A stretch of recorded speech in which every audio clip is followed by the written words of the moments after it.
Evening, everyone. The time is 7:06 p.m. It's Tuesday, May 19th, and I would like to call this regularly scheduled City Council meeting to order. I'm going to turn the floor over to Mayor Pro Tem to lead us in the Pledge of Allegiance.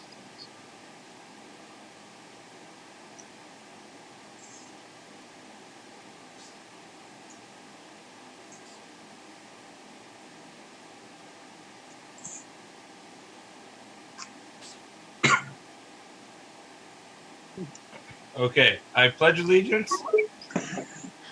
Flag. Yeah, everybody stand. I was on mute, sorry. I pledge allegiance to the flag of the United States of America and to the republic which stands stands one nation under God, indivisible, with liberty and justice for all.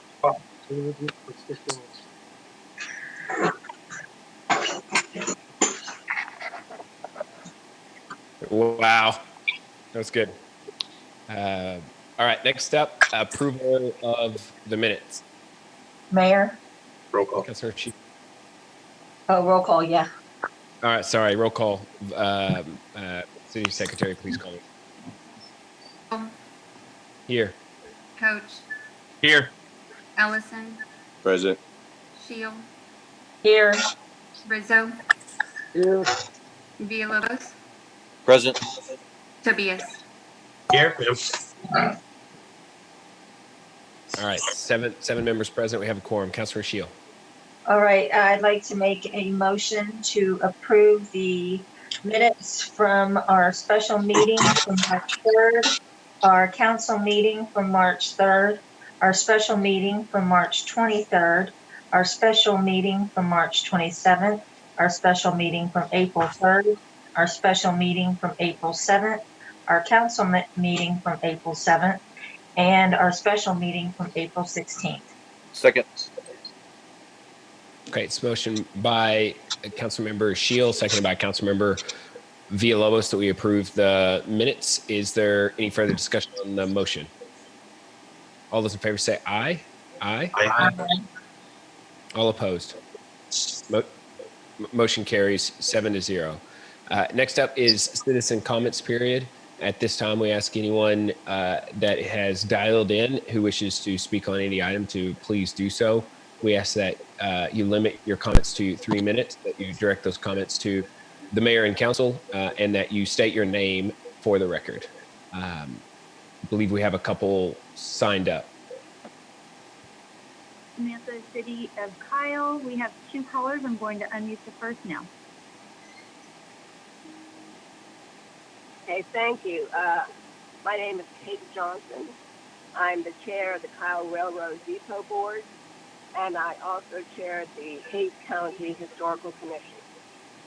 I want to thank the Kyle City Council for reconsidering demolishing this important heritage tree on Stagecoach Road. This tree has been a symbol of Kyle, standing straight and strong, facing adversity. The tree has been here when Hays County was formed in 1848 and when Kyle was created in 1880. This Stagecoach Road has been named different, in terms of what you would call it, like the old Stagecoach Road, El Camino Real, Ciudad Tejas, the Austin San Antonio Road. Men such as General Burleson used this road, along with Mary Kyle Hartson, Fergus Kyle. These were all great men of history and women as well.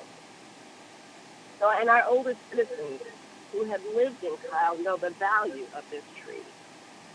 So thank you very much for allowing me to speak. Thank you, Ms. Johnson. And now the next caller will be invited in. Good evening. This is Lila Knott, and I would just like to reiterate what Mrs. Johnson just said. I'm so happy that y'all are considering, changing your decision on the old tree on Stagecoach Road, and I really appreciate that. I'm looking forward to seeing your comments on that. And also, I would also like to give a shout out to Jennifer Vetrano, who has been very patient with me in my open records request, and she's been like really accommodating and really been an awesome city secretary. I love her, man. So that's all I have to say. Thank you. Thank you, Ms. Knight. That concludes our citizen comments that are called in. Thank you, Samantha. All right, if there are no objections, I'm going to go ahead and proceed. Next up, agenda item number 10, appointments. Nominate and appoint qualified voters to the Charter Review Commission. As you know, the city charter requires that we nominate and select a Charter Review Commission once every 5 years to go through our founding document and suggest any changes if the commission so desires. Essentially, what this is a citizen committee that has a special task. If there are any recommendations that the Charter Review Commission brings to the City Council, we will have the opportunity at that time to move those recommendations forward to the next phase, which is submitting those questions to the voters in November to make those changes. So I believe we have a good group here that has been selected. There is no requirement in the city charter that says how many times this group has to meet. In order for us to receive feedback within a certain amount of time to be able to process it, I do think we should give feedback and direction at the outset to the commission as to the time we would like their recommendations back to the council by. So before I ask the council for feedback, I'd like to hear from Paige as to the latest that we could receive feedback from the commission.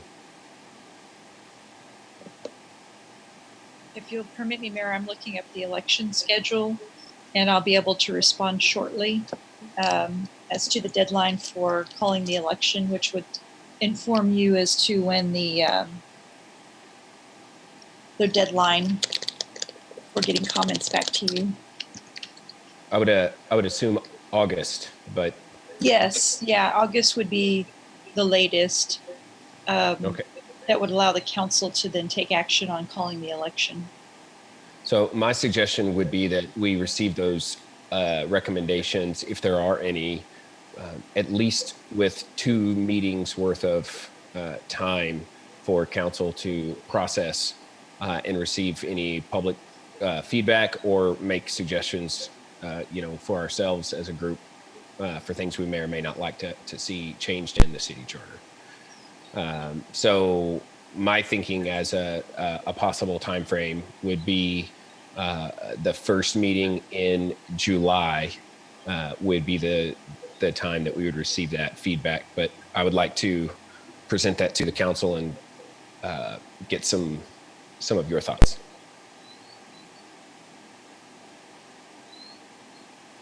Yeah, Mayor, I think a couple meetings would be sufficient for us to receive and digest those thoughts and get that back. More or less, I guess that would be about a month with our every 2 meeting schedule.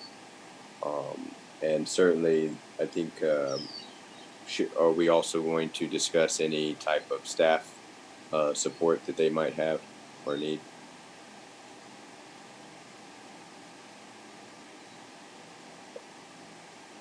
So my question is to Paige, this is Councilmember Rizzo. Is there a certain amount of time that this committee, we need to allow them in order to get back those recommendations? Is there anything in the statutes or in our charter that they have to meet for a certain amount of time in order to do this?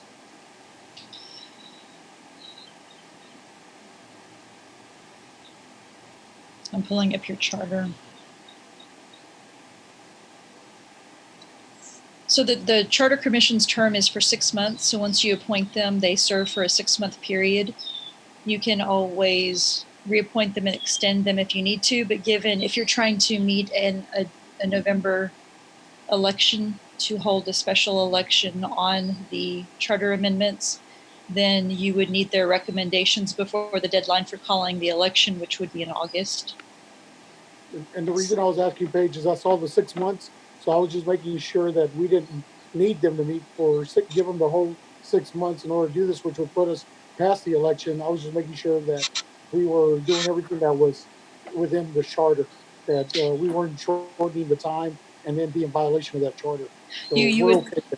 You're correct. You would not be in violation of the charter by them having a shorter deadline than 6 months to provide you with their recommendations to meet the November, get on the November ballot.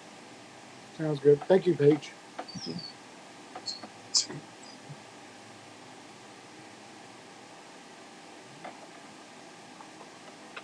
Mayor,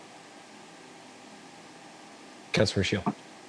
I just want to ask again with Paige, first of all, and according to the charter, do we have to have this to the voters this year, or can it go to next year?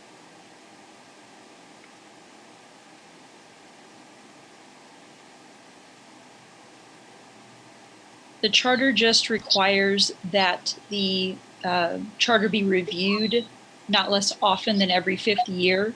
So if the election is not held this year, but is held the next year after that, that does not violate the charter. What that may impact is your decision for how long this charter commission sits. It may, if they have a longer period of time before the election where the charter amendments will be heard, you may find yourself wanting to extend their term. And the reason I ask that is, just trying to make sure that 1 month is enough time for the charter members to really feel like they can, look at the charter and review it and do what they really need to do in that 1 month time period. That's my only concern about us going so quickly with this. Well, I think we're at 6 weeks if we approve it now with that commission, with the requirement for them to come back in the first week of July, or the first regularly scheduled meeting in July. That would give them around 6 weeks. Good.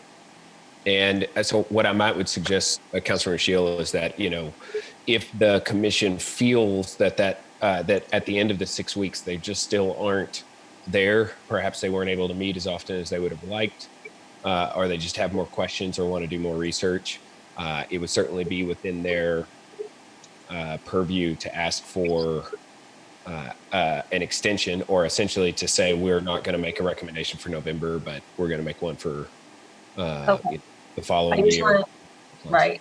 Okay, great. Because I just want to make sure that we're not putting a lot of pressure on them to say, okay, you've got to have this done in 6 weeks and by golly, get it done, So I just want to make sure that they feel like they can do their job appropriately and fully in that time period. That's all I'm stressing. There's quite a few in that contingency of people that we've appointed that are ready to go. They're saying, oh, I know. Yeah, So, and I can see where Tracy's coming from. One of the questions I asked about the 6 months is because I feel that there was a reason they put 6 months in that charter, in our city charter, because it felt like that was the appropriate time for someone to go over the city charter. So I'm kind of leaning towards what Tracy brought up just a few minutes ago, is that it might not be enough time for this committee to go through the entire charter.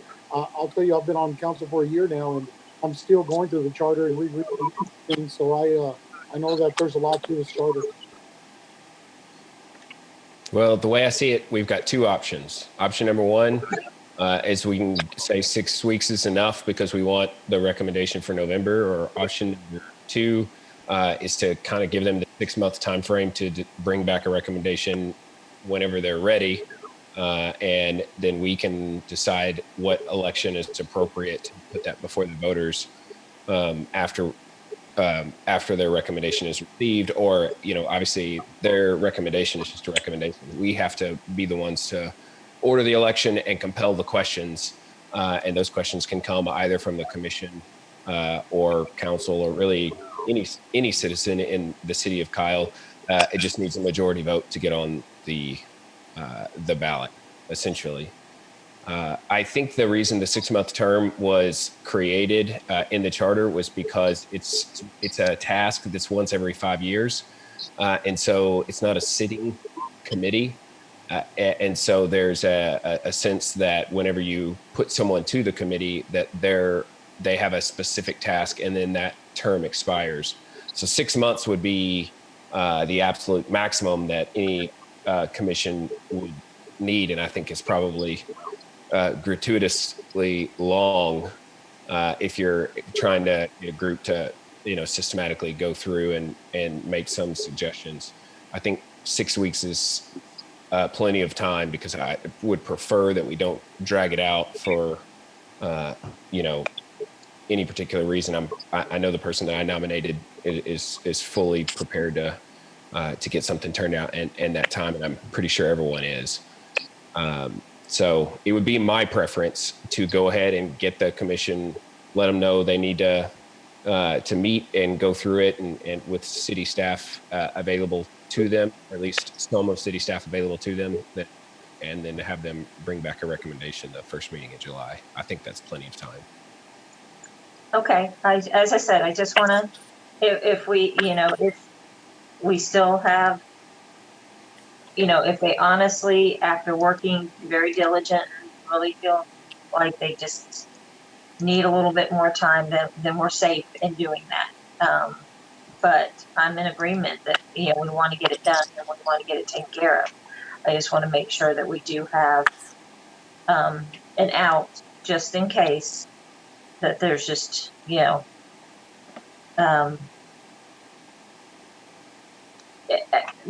I said, that they just can't get it done for some reason. I'm not saying they can't. I am fully, I'm positive that they can probably get it done. It's just, as I said, I just wanted to make sure that we did have that out just in case. And that was it.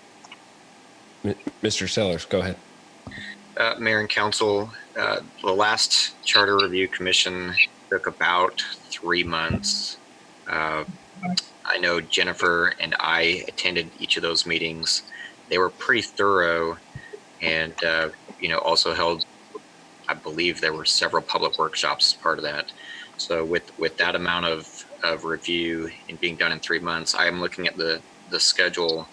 I believe August 26th is the final date to set the question. So, I think it's August 17th. Okay. Yeah, I know they recently changed things due to Corona. Okay. Okay. So it was 26th. I think it is now the 17th. So that gives us a little time to get the commission done. And, Jennifer and I have worked over the last 5 years, pulling some items out that continue to be recommendations, so that this commission can really hit the ground running. So I think they'll be pretty well set.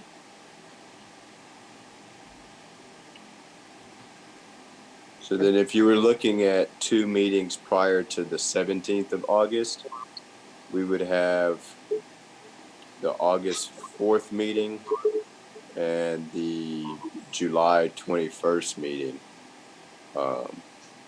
Would be 2 meetings prior to that 17th deadline. If we were going back to what the mayor mentioned about having at least 2 meetings. Mm-hmm. So that would give them through June and half of July.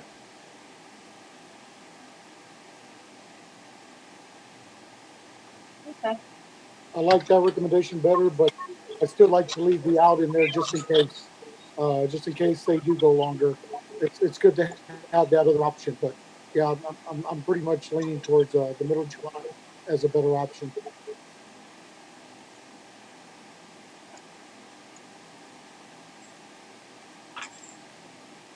So second meeting in July?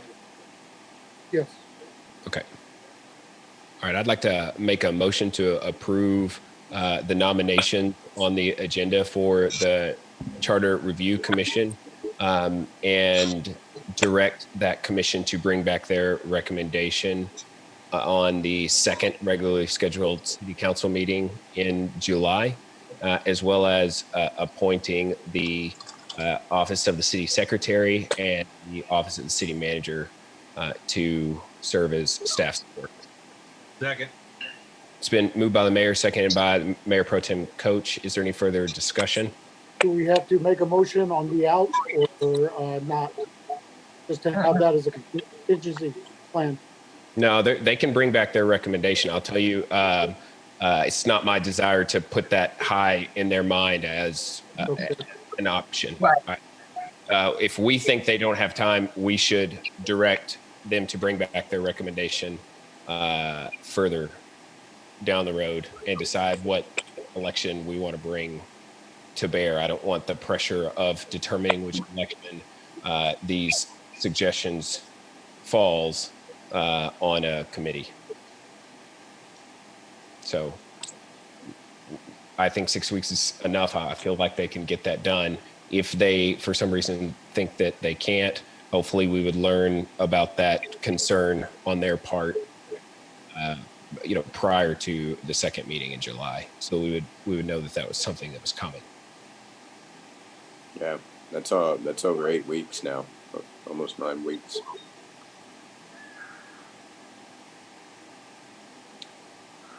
Any further discussion? All those in favor say aye. Aye. All opposed. Motion carries 7-0. Next up, agenda item number 11, Memorial Day Proclamation. Councilmember Rizo. Mayor, so the city of Kyle and the city council proclamation. Whereas since our nation's founding, America's sons and daughters have given their lives in the service of our country, from Concord to Gettysburg to Marne to Normandy, from Incheon to Quezon to Baghdad and Kandahar. They have departed our world of heroes and gave their lives for a cause greater than themselves. Whereas on Memorial Day, we pay tribute to those who have paid the ultimate sacrifice to defend the United States and the principles upon which America was founded. Whereas today, Americans from all backgrounds and corners of our country serve with valor, courage, and distinction in the United States Armed Forces. They stand shoulder to shoulder with the giants of our nation's history, writing their own chapter in American history. Many of today's warriors know what it means to lose a friend too soon. And all our service members and their families understand the true meaning of sacrifice. Whereas this Memorial Day, we express our deepest appreciation to the men and women in uniform who gave their last full measure and devotion so we might live in freedom. We cherish their memory and pray for the peace for which they laid their lives down. We mourn with the families and the friends of those we have lost and hope they find comfort in knowing their loved ones died with honor.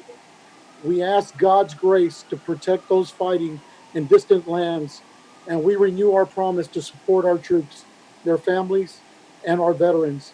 Their unwavering devotion inspires us all. They are the best of America. Whereas it is our sacred duty to preserve the legacy of these brave Americans, and it remains our charge to work for peace, freedom, and security. Let us always strive to uphold the founding principles they died defending. Let their legacies continue to inspire our nation, and let this solemn lesson of service and sacrifice be taught to future generations. Whereas there have been many local veterans who have paid the ultimate sacrifice. Therefore, be it proclaimed by the city of Kyle that in honor of all Kyle area veterans who have paid the ultimate sacrifice, the mayor and city council of the city of Kyle resolved that May 25th, 2020 as Memorial Day in Kyle. We recognize Alfredo Lopez and Michael Dorman, two sons of Kyle who paid the ultimate sacrifice during the Vietnam campaign. We additionally recognize Central Texas AMVETS Post 115 and the Kyle Buda Veterans of Foreign Wars Post 12058 for their efforts in recognizing our veterans who have given their lives for this country this Memorial Day of 2020. I would like to add that, this conversation came about, this proclamation, because what we're about to do here in the city of Kyle, and that's we're erecting a Veterans Memorial, Heroes Memorial, and we are going to pay tribute to those from our beloved city that have given the ultimate sacrifice. And that's either a first responder, a veteran. And this Memorial Day, we really recognize the veterans. But I just want to thank all military men and women who serve for us. When you visit the bases and you see the humble conditions that some of our military men and women live on, your heart goes out. And I just can tell you the time, the sacrifice they give, we cannot ever do enough to give them their full thank yous for all they do for our country. And with that, I'd like to thank past council member David Wilson for first bringing this idea of a Heroes Memorial to our city. And I'd like our city manager to read an email from David. Could you do that, Scott, please?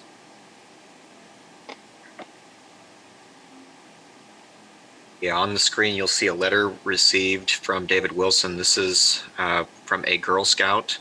The letter says, I am Michaela Seitz of Girl Scout Troop 1509, and I'm currently working on my Silver Award.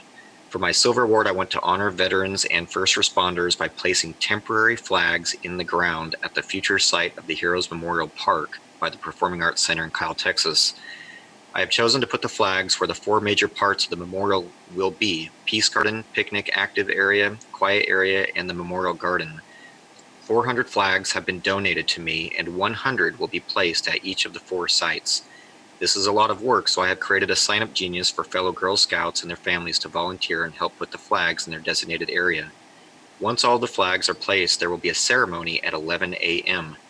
The Girl Scouts will stand by the flags during the ceremony, and I will be giving a speech during this time. I have chosen to honor veterans and first responders for my Silver Award because I love my country. I want to honor those that have served and risked their lives for us to be safe. I also come from a huge military family and have relatives who have served in Vietnam, both World Wars, the Spanish-American War, the Civil War, and even the Revolutionary War. My grandpa is retired from the Air Force, and my grandma also served in the Air Force. My other grandpa served in the military as well. I have an uncle who is an active fighter pilot in the Air Force and has served in Afghanistan. My great uncle is a retired police officer. I believe that veterans and first responders should be honored and thanked much more often for their service. Thank you, Scott. And with that, any other council members that'd like to have anything to say or add? Well, being a military brat, meaning a son or daughter of a service woman or man, we would always recognize the efforts of that support system, and we also thank them for their sacrifice and for them sharing that special person from their family who have paid the ultimate sacrifice. Thank you for this memorial. I thank you for all the hard work. It means a lot to me, and it means a lot to a lot of other people.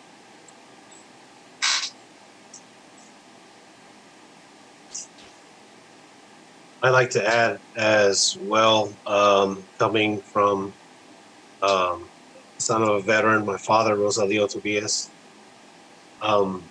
It means a lot to us, and this Heroes Memorial is going to be very beautiful when it's all completed. Thank you for all the other council members who have put forth the effort and making this a reality real soon someday. But as far as the memorials, I just want to recognize my uncle, Benito Garza Jr., who passed away last month, who was a United States Army Vietnam veteran.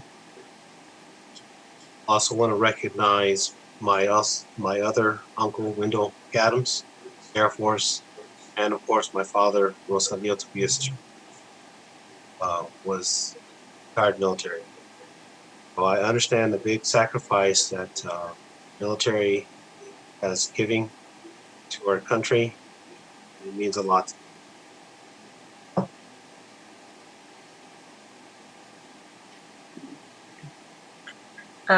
And of course, I'm going to try not to, anyway. First of all, thank you, Councilmember Rizzo, for the proclamation. That was very important, and I very much appreciate it. And as the granddaughter of a World War II vet, daughter of a Vietnam vet, current partner of a active member of the U.S. Army, and also his father, who was also Air Force. So thank you, and I appreciate it once again. And to the Girl Scout, that is a wonderful and beautiful thing that you are doing.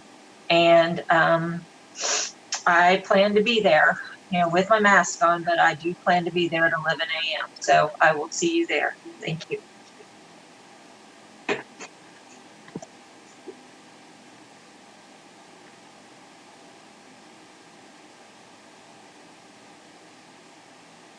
Anyone else?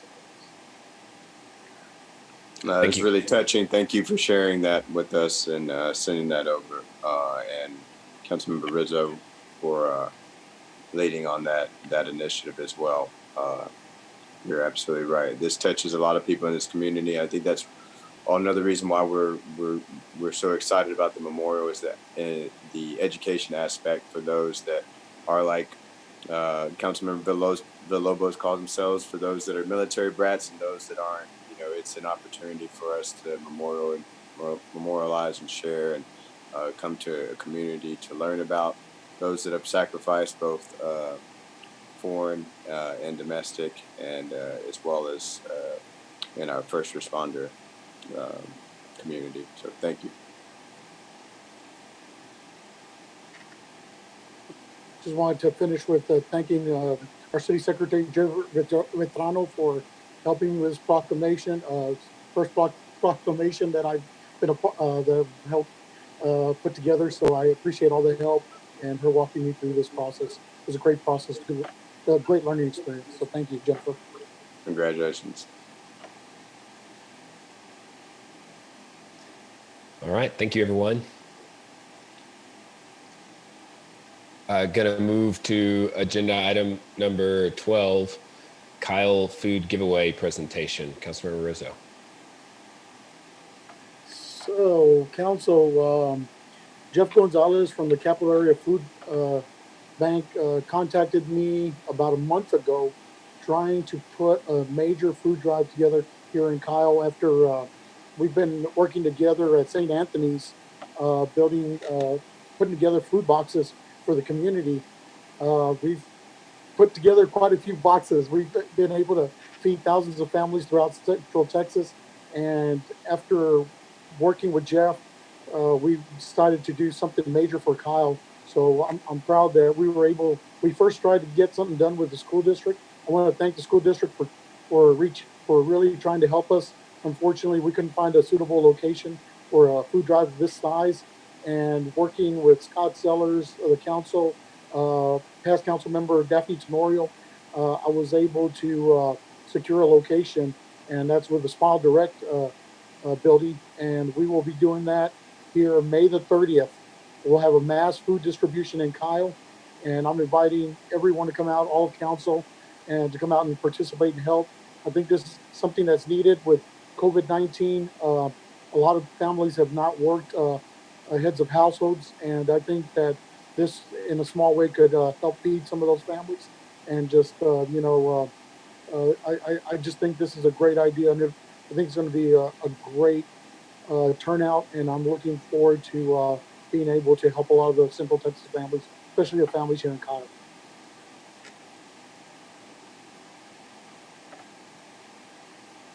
And I forgot to add the times. I believe we're going from 8 to 1. Is that right, Samantha? 8 a.m. to 1 p.m. Yes, that's correct. Saturday, May 30th from 8 a.m. to 1 p.m.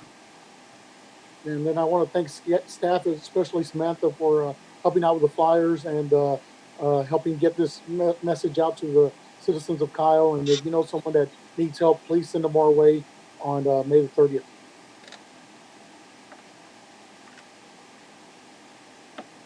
Thank I you. just want to add real quick.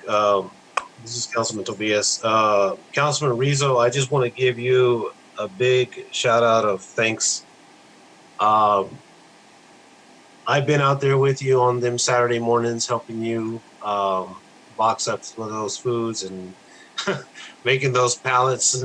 Those things get heavy after a while. But you show a great dedication to your community on that end, especially with St. Anthony's.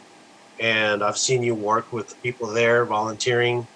They really look up to you, and it's for a good cause. It's for our community.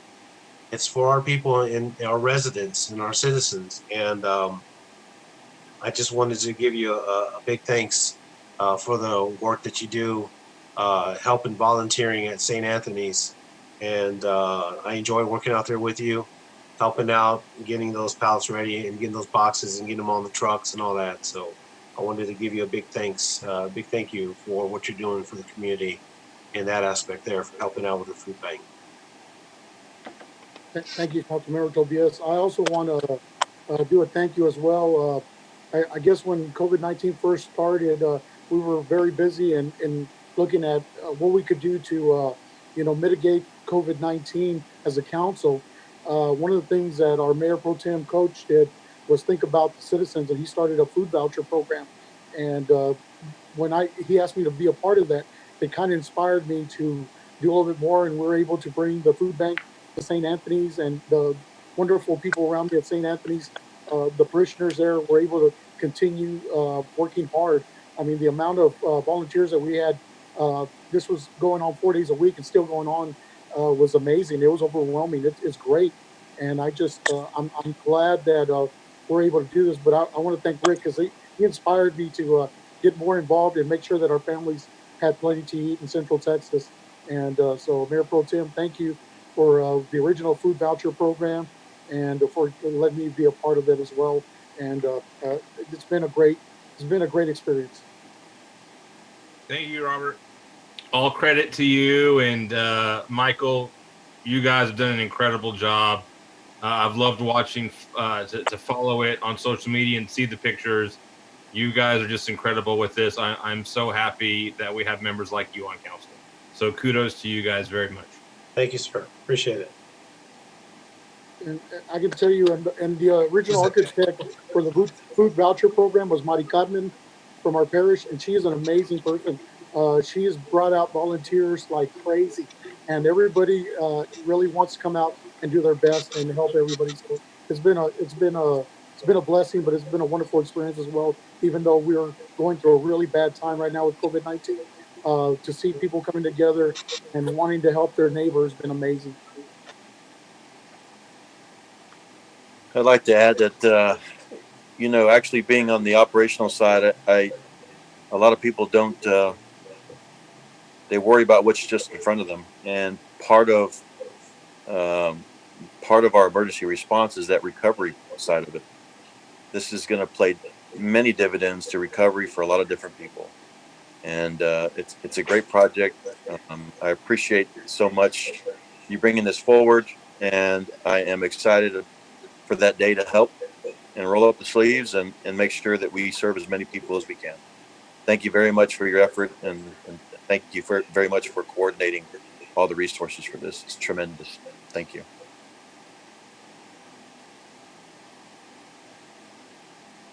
Thank you, Alex.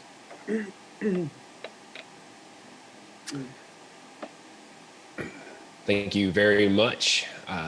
My only thing to add is I've noticed, probably more so with this council than others, but others as well, certainly.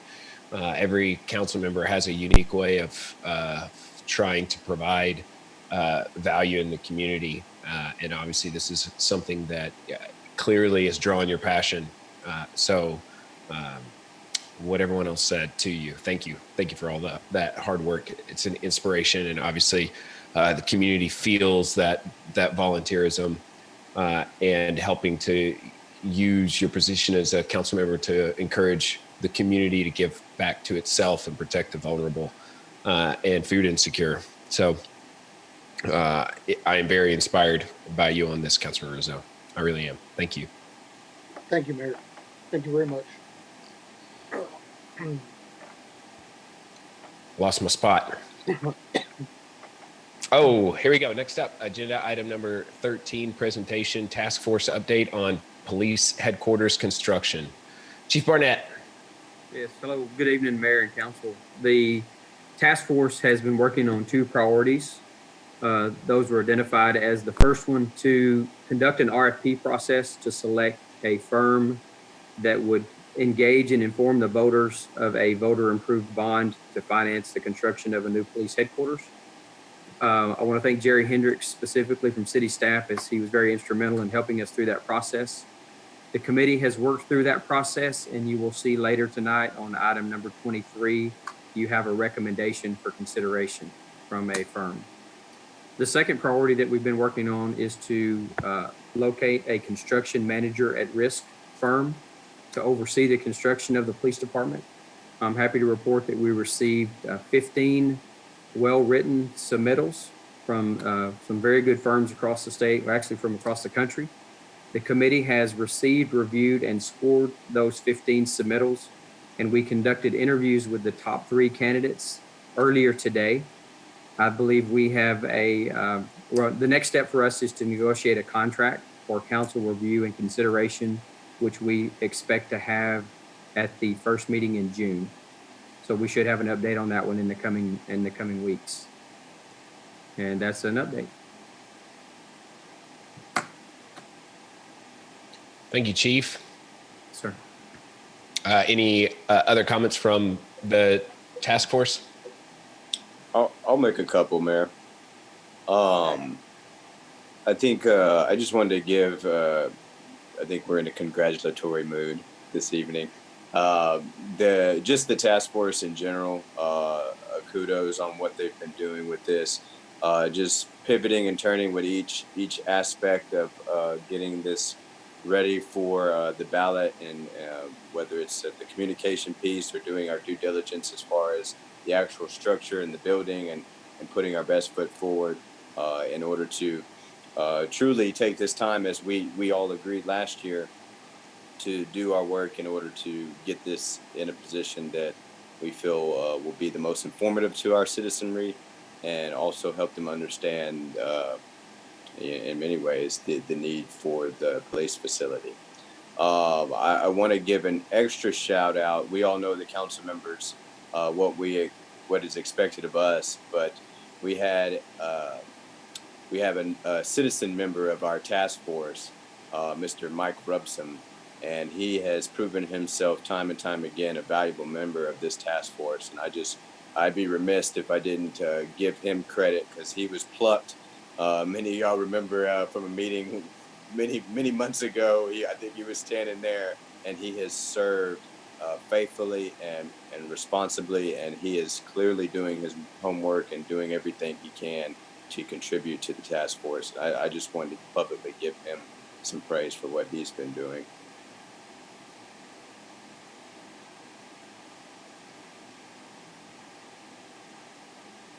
Yes, definitely a great asset to the community.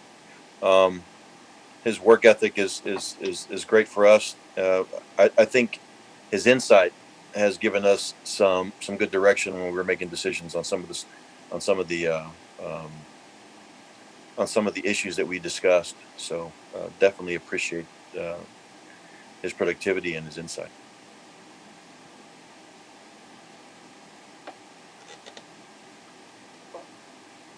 I guess I just want to echo what the both council members have said. Mike's been a great asset. He brings a lot to the table. One thing he brings is his heart, and he really cares about our police officers and this facility. I think he's doing a remarkable job, and I think he really does his due diligence to research anything that he's tasked, and I've enjoyed working with him. He's been great to get to know. So I'm glad I was a part of this committee to get to know Mike. But I also want to thank our Chief of Police, Jeff Barnett. Jeff has done a great job of facilitating these meetings, getting them together, and just really coordinating us. It's been a real joy to work with everyone on this committee and the other council members as well. It's been a great process, and I'm glad to be a part of it.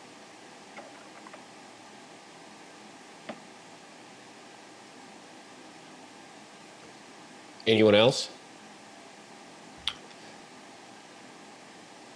I think we're excited about that agenda item that Chief mentioned later. So I think we'll talk more about that too when we get there. Sounds good. All right, I'm going to go ahead and move on then. Next up, agenda item number 14, update on COVID-19, local orders, and plans to reopen city facilities. There have been a few different council members involved in working through exactly when we think City Hall should reopen and what capacity that should look like. Obviously, the lion's share of the planning and navigating through that has been performed by staff. If the council would like to have a general overview of what the plan is, then this would be a good time for Mr. Sellers to go over that. The staff has been working to put together a fairly detailed summary of, was that an oxymoron? Detailed summary? A fairly detailed plan for opening up City Hall and city facilities. Scott, are you going to put that plan on the website? Oh, there you go. Yeah, this is on the website, and I'm happy to go over it in more detail right now, if you like. Yeah, well, just a 60-second version, because for folks who are interested, they can read it in detail on the website. Yeah, this is a roll-up slide. A lot more information on the website in a document format. But basically, we will be opening City Hall to the public as of June 1st. We are still encouraging the public to utilize our technology to get in touch with the city and to continue to utilize all the city services. However, if you do need to come in and transact business, we will be limiting the touch points to the UB area, utility billing area on their first floor, and customers will discourse with staff through the glass window there. You'll see also events, programming, and rentals will be made available at different dates in the next weeks and month. But we hope to have our pool open June 29th, or May 29th, I apologize. No, sorry, June 29th. We hope to have our programs opened in July. So come the end of June, 1st of July, we'll have our pool and programs ready to go for the public. And as you see, the library is already open at 25% capacity and continuing to loosen those numbers as well.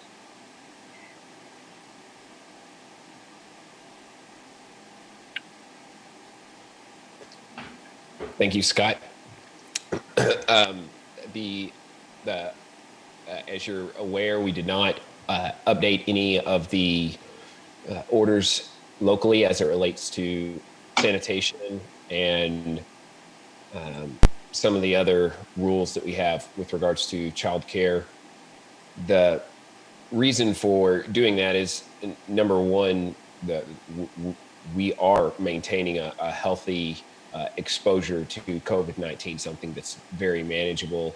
Even though the numbers are high, they reflect not only the city of Kyle's in-city limits population, but also our ETJ, which is fairly expansive. We are maintaining and have maintained pretty much since the first few weeks that the cases started to really hit in April. We've had just a few hospitalizations between two and four.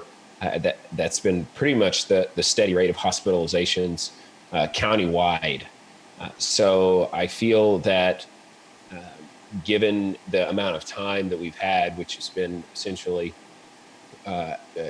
two solid months with the virus being very much community spread in the city of Kyle, that it makes sense to continue reopening and allowing for, within certain measures, businesses in particular to get back to trying to earn a living. With that said, also, as everyone is aware, the state of Texas has been taking much more of a proactive and leadership, executive style role the governor has in the Reopen Texas plan. And they have decided to kind of switch gears from where they were at the beginning. When this first started, we were being told there could be as many as 1,000 deaths in the city of Kyle, not 1,000 deaths in the state of Texas. So when the city of Kyle, when this first started, the governor said, we're going to really need local jurisdictions to make decisions for themselves. And that was as late even as some of the first shelter in place or almost shelter in place orders that came down from the governor. He was very clear that if counties or cities want to issue their own rules, they are encouraged to do so. That is obviously what about half the state did. A month later, 6 weeks later, the governor's kind of changed his tune on that and is trying to help open the state back up much more systematically. I think there are good things that are resulting from the way the governor is approaching this. I think there are also, of course, challenges. It's not lost on me how frustrating it can be for cities like Kyle, who are experiencing a healthy number of COVID-19 cases, to not have the information available to us that we would love to have to make some of those decisions locally. But thankfully, it seems like things are working out. I think anyone who says they understood this disease fully is probably deceiving themselves.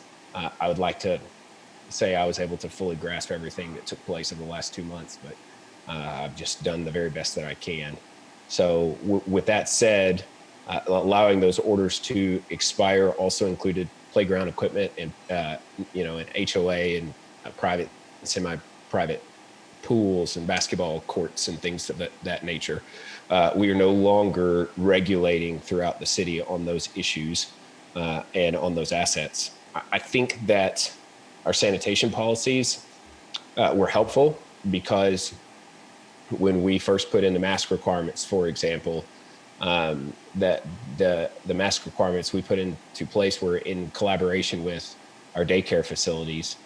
And that certainly helped because it was really much more of a partnership and agreement between the city of Kyle and the daycare operators, which is why our orders were a little bit different than the state's. We were engaging those establishments and always trying to stay one step behind the governors, essentially because we had so much exposure to COVID-19 in the city of Kyle. So I never felt like it was wrong, and certainly had the full support of this council to stay in step with the state's plan, but essentially one lag behind, where if daycares are open very limited, they were closed in Kyle. Once the daycares expanded, we allowed for them to be open limited, and the pools coming open in the 1st of May, we put it back 2 weeks, just trying to maintain that 1 degree of lag behind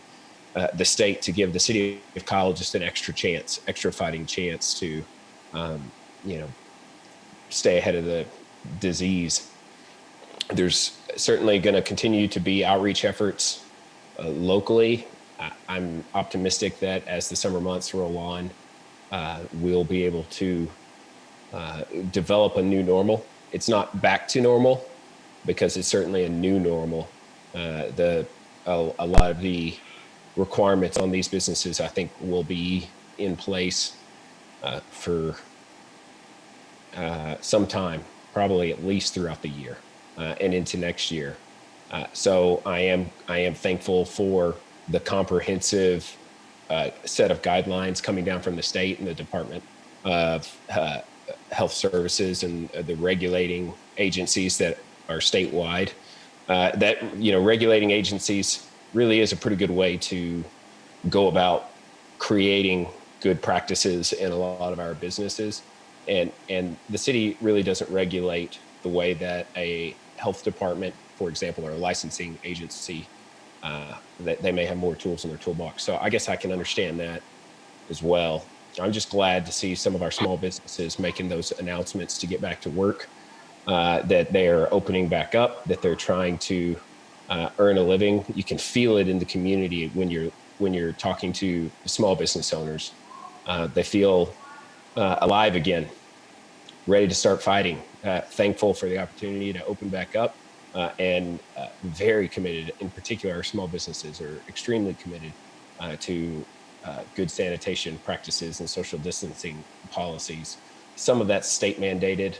I think the lion's share of it is coming from just the sort of the market. Customers, the residents want businesses to take social distancing seriously, and those businesses, I think, are being rewarded with more customers if they can make those customers feel safe. So it's a good balancing act, and we're going to obviously have to just take it day at a time, week at a time, month at a time. But anyway, sorry for rambling a bit. This is kind of the last major set of initiatives that are rolling off. So it feels like letting go of something that has been obviously a big weight on myself and obviously this council. I'm very thankful for this group of men and women to help me navigate this over the last couple months. I think we've been just extremely proactive as a city and surgical to try to limit the spread of the contagion without devastating our business community. And as Councilmember Rizo said earlier, this council has also been very proactive to try to help those who are affected the most. Councilmember Ellison coming forward with that anti-evictions ordinance at just the right time, continuing to support and help our food bank, continuing to encourage best practices. I really think we're going to get through this. I think the city of Kyle is well situated to bounce back fast. We're already seeing it. We're already seeing that bounce back. And now, the focus needs to be on good practices and getting back to work. So with that, I'll stop talking. If there's anybody who has any questions about things, go ahead, Scott. Mayor, if I can just add a few things. First of all, we want to thank you and council for your leadership during this time. We know it's been very hard and a lot of sleepless nights and a lot of stress. You've done very well to lead our community through this. So a big thank you from us and the public. Secondly, I mentioned, kind of stumbled on the date on the pool. I just wanted to confirm it. It is June 29th. And just for the public to be aware, there is a certain amount of training that needs to occur and cleaning that needs to occur also at the pool. So June 29th is our target date to open. Secondly, I wanted to share that the late payments and service disconnects for our utility customers will be coming back to the forefront here fairly soon. Late payments, we are proposing and wanted to make the council and the public aware that as of now, the proposal is that late payments will be assessed effective June 16th. All right, so that's about a month away. Utility service disconnections for non-payment would resume with the May utility bill, and that would occur on Monday, June 29th, unless prior arrangements have been made through the utility billing office. We will do our best to get the word out to all of our utility customers through mailers, reverse phone calls, etc., and definitely through our social media channels and website. We do want to stress that customers who might still be experiencing financial hardship due to layoffs or other extenuating circumstances can work with our finance department to work out some sort of a payment plan. And then finally, I did want to also shout out to the Spanish speaking task force for what they've worked on so far with the outreach to the Hispanic community. I know Councilmember Villalobos wanted to share just very briefly about their work and what we've done to get that word out. Well, I know that a lot of work we have to owe to Samantha and putting together the information, both getting it translated and then also utilizing infographics for some of the people that may have a challenge getting the information from just written word. So I know that we were trying to appease the community from a familial standpoint so that we can garner some support and direction for um, what we would call infection mitigation, or taking care of ourselves, taking care of families, taking care of our work area. Um, I know we've had a couple of meetings and we had discussions with regards to creating this literature. Now, this came effect in that there was an increase in infection of a certain demographic out of Austin that was very similar to the increase in infection in the Hayes County and particularly the Kyle area. So we were reached out to by the Austin Hispanic Builders Association, Mr. Frank Fuentes, who advised that he did have a contingency or a significant number of people that were in the construction industry that came from Hayes County and in particular Kyle. And we wanted to do our part to help with the messaging. And part of the strategy is to create this messaging that really involves them in their environment, puts it in the language that's within the dialect of Central Texas, and then furthermore, create a plan that would put those messages in a lot of the areas where we see frequency of these people utilizing different services like grocery stores, neighborhood stores, and other supply stores. So I greatly appreciate the assistance from the council members as well, Michael and Mr. Rizo, and then also Samantha and Jerry as well, but also just collating the information and really getting to the heart of what we want. We have the opportunity to utilize videos and other messaging as well, should we need it. But I think this is a great start to getting the messaging out, and I hope to utilize what we're doing countywide as well.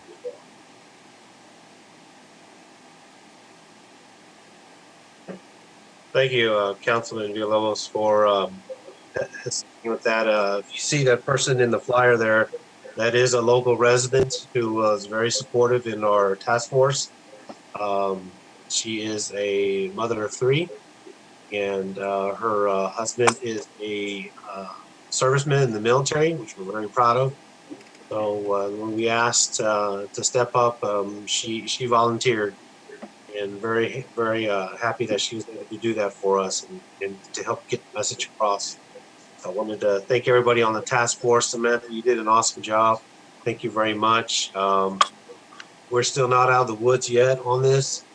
And I just wanted to go ahead and just say to Mayor Travis Mitchell, thank you for all the hard work that you have done, sir, during this time. There's been a lot of sleepless nights in your house, I know. I appreciate everything you've done. Sellers as well, all the rest of the council. It was a very trying time for us.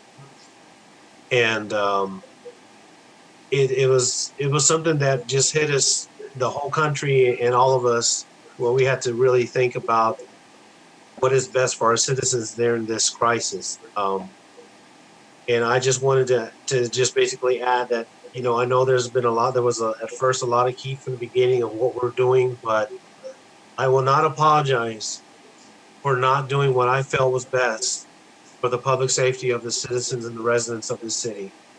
The decisions and the hard choices that we had to make, whether it came from wearing the mask all the way down to closing of the daycares.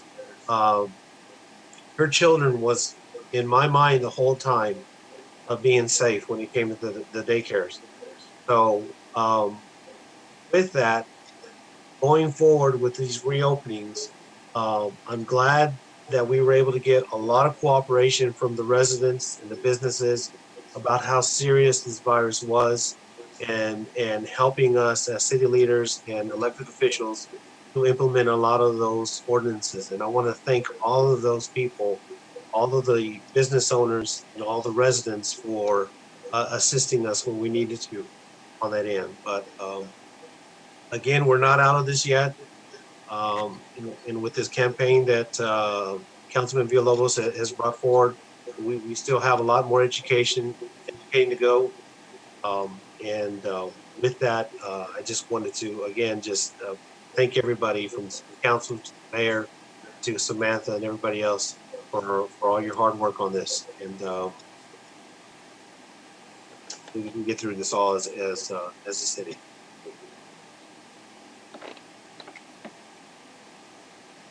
Councilmember Rizzo, this is a night for recognition. I'd like to recognize our mayor, Travis Mitchell, for all his hard work and his leadership early on during this pandemic. There's no training, there's no book out there that got all our elected officials ready for this pandemic. I can tell you right now that we were just playing it by ear, because there are so many uncertainties about this virus. Nobody fully knew what was going on. All we saw were the pictures that were coming out of Italy, and we worried about our citizens here in Kyle. I mean, nationwide. But Mayor, you took the initiative. You started the closures, started contacting council, started making sure that we were all aware of what's going on and getting our input. And I think you did a great job of leadership during this time, especially that there is no training, there is no handbook, there's nothing that prepared us for what hit us. And there were so many uncertainties that we just did the best we could. And I just think as a council, as a city, we did a great job. Staff, the Parks Department being out there Saturday helping the mayor and the other council members rope off the playscapes. I mean, I know that the tireless hours have played on us a little bit. We're all a little bit older, I'll tell you that right now, after these last 6 weeks. But I can tell you that it's okay, because the safety of our citizens were priority number one. And I want our citizens to know that that's what we thought of every time we made a decision, was their well-being is the safety of our citizens. And I can tell you that I think we did a pretty good job as a city, and to contain the spread, to not let it overwhelm our resources. And I just can't go on about how we did as a city, and our mayor, the leadership you showed during this time.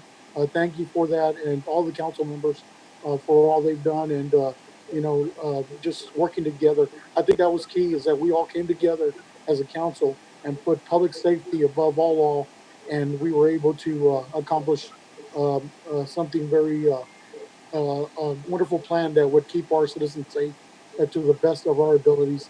And with moving forward with all the uncertainties that are still in front of us, I remind all our citizens to continue to wash their hands, practice social distancing. But this is just a recommendation.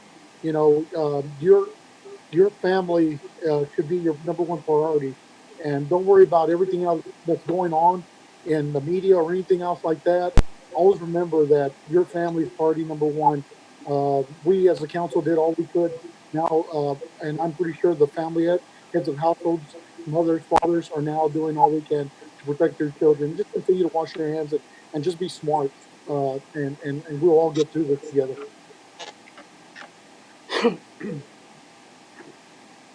Councilor. Yes, this question would be for Sellers. Referencing the city facilities, in case this opens up or is being asked, what about the pools at any of the neighborhoods, like for the HOA? Would that be under the June 29th deadline as well, or would that be just something on their own, or as of effective tomorrow? The governor's order allows for these semi-private pools to be open at 25% occupancy now. So okay. Our pool is more so we can train up the lifeguards and get the pool ready. Okay, so that'll be separate. Thank you. You bet. I might just add that the property managers will have their own decision to make as to when they open. They're not being required to open in any way. They're just being allowed to if they choose. Councilor Shield. I also want to just remind everybody that yes, we are seeing a downturn and in the COVID-19. However, just be diligent with each other. You know, best practices, sanitation, wash your hands, use hand sanitizer, keep social distancing a priority, and also please, respect each other and wear your masks as well. We're not quite out of the woods yet, and I just don't want to see this uptake again on us. So please just, keep vigilant. We can't require you to, but just please respect each other and keep vigilant. Thank you.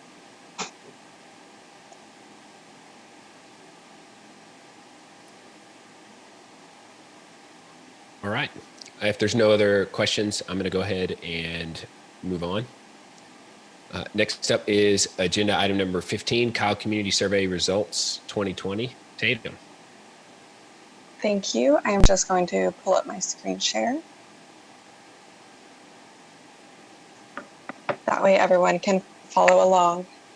I am just going to provide a brief overview of some of the survey results from this year's annual survey. There were 549 respondents this year, assuming one respondent per household. This is about 4% of households, and assuming the possibility that there could be multiple respondents per household, this is about 1% of all residents in the city of Kyle. The questions this year asked about satisfaction with services, importance of services, and council priorities for the next year. And the council priorities are what I will be discussing right now. One of the first questions about this was what projects and expenditures should be prioritized by council this year. And the top answer was resurfacing streets, which 56% of participants chose. The second answer was sidewalk repairs, and the least picked answer was old city hall renovations. These answers were out of 9 choices, and people were also able to leave comments. They were also able to select multiple options, so it did not add up to 100%. In the comments, the most common comment was Bunton Creek Road, which was not listed as a choice on this question. Next was public safety priorities.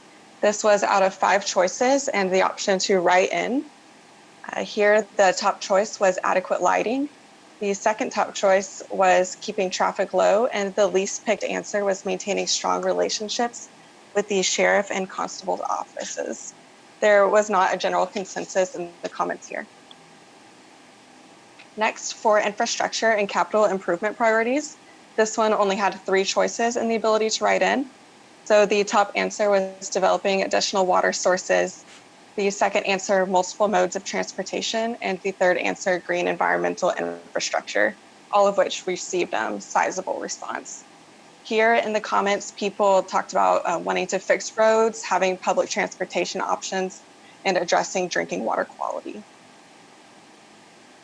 Next, for business growth, there were 3 choices for this question and the option to write in. The top answer was developing quality local jobs, then developing a mixture of dining and retail options, and the third answer was the revitalization of downtown. Again, there was no general consensus in the written in comments here.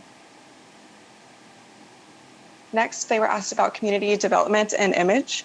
They were given 8 choices and the option to write in. The top choice was maintaining a clean and beautiful community, followed by education and quality schools, with the least commonly picked choice being maintaining a sense of community pride, with no consensus in the written in comments here. Next, for quality of life, there were 8 choices and the option to write in.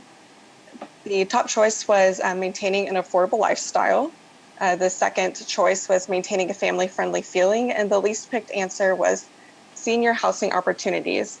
But in the written comments, there was a large consensus for wanting more activities geared for senior citizens, as well as addressing taxing levels for residents. Lastly, I wanted to discuss the two completely open-ended questions. The first of which is the top recreational activities or events respondents would like to see in Kyle, in which people mostly talked about continuing parks and recreation, trails, having a recreation center built out, skate parks specifically, and also having cultural events more geared towards celebrating diversity in Kyle. In addition to healthy living, such as exercise-focused programming for the Parks and Recreation Department, and changing the farmers market to have more options. The other open-ended question was the top retail or dining options respondents would like to see in Kyle, in which there was a large focus on local businesses, sit-down restaurants, less fast food, less box stores and chains, and in addition, increasing the diverse culinary options, specifically wanting more Indian food, Chinese food, and Italian food were very common requests. There's also a lot of requests for healthy, focused grocery stores, with the example often given of like a Trader Joe's or the Wheatsville Co-op that is in Austin, in addition to a bookstore and an activity store as retail options people would like to see in the city. Those are just the questions that were about council priorities for the budget year, but the full results for the survey can be found at cityofkyle.com/survey. Thank you, Tatum. Any questions for Tatum?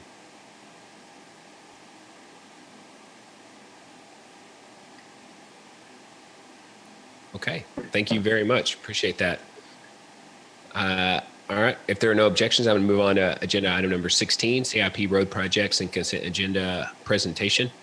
Leon, go ahead. Good evening, Mayor and Council. Leon Vargas, City Engineer. Start off with the road project update. This is Lehman Road. You can see the picture there. The bridge is complete, but based on the pay estimates we have, we're about 67% complete. Again, the bridge is complete now.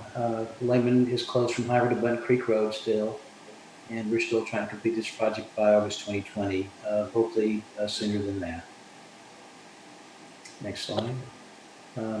Burleson Street, based on our pay estimates, we're about 77% complete. We did have our paving distresses from Lockhart to Live Oak due to that groundwater. The contractors are reviewing the French drain design as we speak. Utilities north of the roundabout, they're 95% complete, and we're hoping to complete this project August of 2020. I do want to say a couple extra things about this Burleson Street. The project manager, John Garcia, had told me that the contractor appeared to be pulling out some of the crews because he was being delayed primarily because of the water line bore that needs to be done under the railroad crossing. This morning, I think they had a crew of 3 working on sidewalk. I went by there at 4:15 this afternoon, and I didn't see anyone working on the project. That was very disturbing to me. So I visited with the project manager. She called the contractor, and she got some commitments from him that next week he's going to be coming back with this utility crew. They're going to be working on the French drain, get that started so we can get that water intercepted and keep it from going underneath our street there. And once that's completed, then we'll start the pavement repairs. This week, we're going to find out from the contractor when his boring contractor is coming in. We really need to get that started at least no later than June, beginning of June, so we can start getting that road opened up. Again, it was very disturbing when I didn't see anybody out there working. It was a nice, bright, sunny day, and it was only 4:15 in the afternoon on a Tuesday. So I wanted to let you know, if anybody went by there today, you didn't see much activity. That was very disappointing. Next slide. South side, based on our pay estimates, we're about 52% complete. We still have 1 crew working on the post road lift station. 7 crews working on the gravity line. We're also talking with the contractor about starting. We have 4 major bores that need to go under I-35, and so we're working with the contractor to hopefully get those started, hopefully sometime in June. Wastewater treatment plant expansion. We should hit the ground running next week. That's when we issue the notice to proceed. The access road is completed, of course. So they did have part of it wash out. They did replace a couple of pipes and put in some bigger pipes, but everything is in place. And we plan our construction meeting this week on the 21st. We will be coming back to council. I think PEC wants a temporary easement that's required to hook up the trailer, construction trailer for Archer Western. On the consent agenda, just wanted to talk about RM 967. Pace County is working on a trade with TxDOT, trade maintenance of roadways, and one of those roads that they want to take over and maintain is 967 that goes through Buda and comes in down to I-35 frontage road. There's a very small section that is in the city limits. It's about a little over 800 feet. And Buda's asking us, or the Hays County is asking us to take over the maintenance of that as they work out their agreements with TxDOT. On the Opal Lane Quiet Zone improvements, we're executing an agreement on item 21 with Union Pacific. This will allow the contractor to work in that area. Also, will give Union Pacific the agreement will give them the authority to start working and on the improvements they need to make there so we can complete that quiet zone. And that's all I had for you. If you have any questions. Yeah, Leon, this is Councilmember Rizzo. On Burleson, what is the termination date on that for the contract? The completion date, I'm sorry. On which portion? I'm sorry, you broke up. So the completion date for the total finish out on Burleson, what is that completion date? August 2020. That's August of this year, obviously. Okay, sounds good. If by any chance they don't meet that deadline, what tools do we have at disposal to make sure they do if they do run longer? We do have liquidated damages in the contract if they go past the number of days it's required to build a project. We will be having to give them time though for some of the extra work that we've asked them to do. For example, the French drain, the repairs to the road that we need to make. So they'll be getting some time for that. So we'll have to consider that. Okay, I was just making sure that we had some contingency plan that would hold them accountable to finishing this project. Because yeah, that does concern me that there was no one out there, hardly anyone out there today. So yeah, I know there are people in Kyle ready for Burleson to be open, and I know the residents of Silverado as well are ready for this project to be complete. Yes, council member, we've received calls from Creekside also. Oh wow. Yeah, so there's plenty of people that are ready for this street to be complete. So yeah, thank you for being on top of that, Leon. I appreciate your diligence on that street. Thank you. Leon, this is Councilman Tobias. I'm sure you're going to hear it, but for me now, but Lehman Road, one of the big issues they had, I know we're almost complete with this, is the flooding that just happened last week. That got brought to my attention again. This person was pretty disappointed in the fact that, you know, the road is being built. It's almost done, but when we had the big rain, I know this is probably out of y'all's control, and I brought this to the city manager, just trying to get an update, but it still floods pretty bad in that area, and don't know if there's anything going forward that the company or we could look at to help alleviate some of that, especially right over there by Lake Kyle, all the way up to I think right where that bridge was, or right before then. It was just the water was overflowing. So those are the concerns that I'm getting in from my constituents on my end. That, you know, they're seeing this road, they're very excited, it's almost done. But when we have these heavy downpour rains, it's like we're starting all over again with the flooding.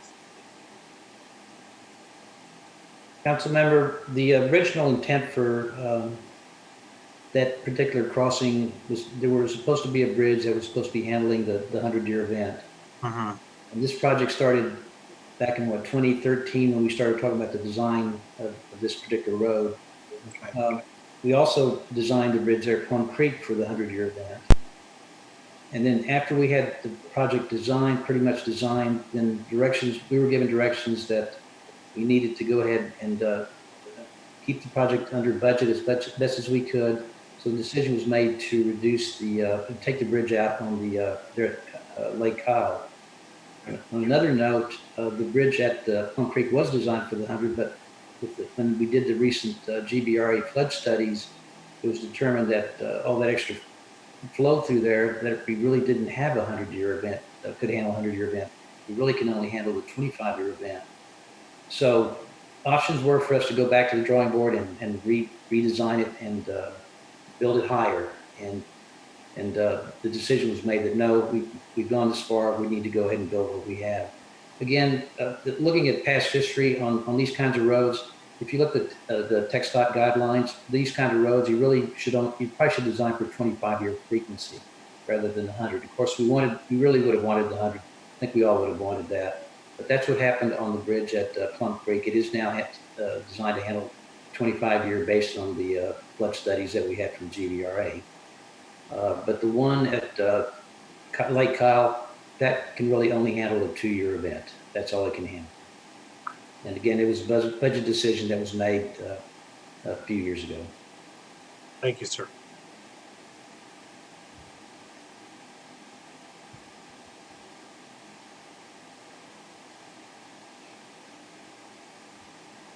Any other thoughts or questions about consent agenda items? Yes, could you elaborate further? Councilmember Tobias actually asked one of the questions I had as far as Lehman Road. So thank you for giving us that feedback, and more or less he's just that, I guess that was a previous council decision on that. But agenda item 20, Mr. Barber,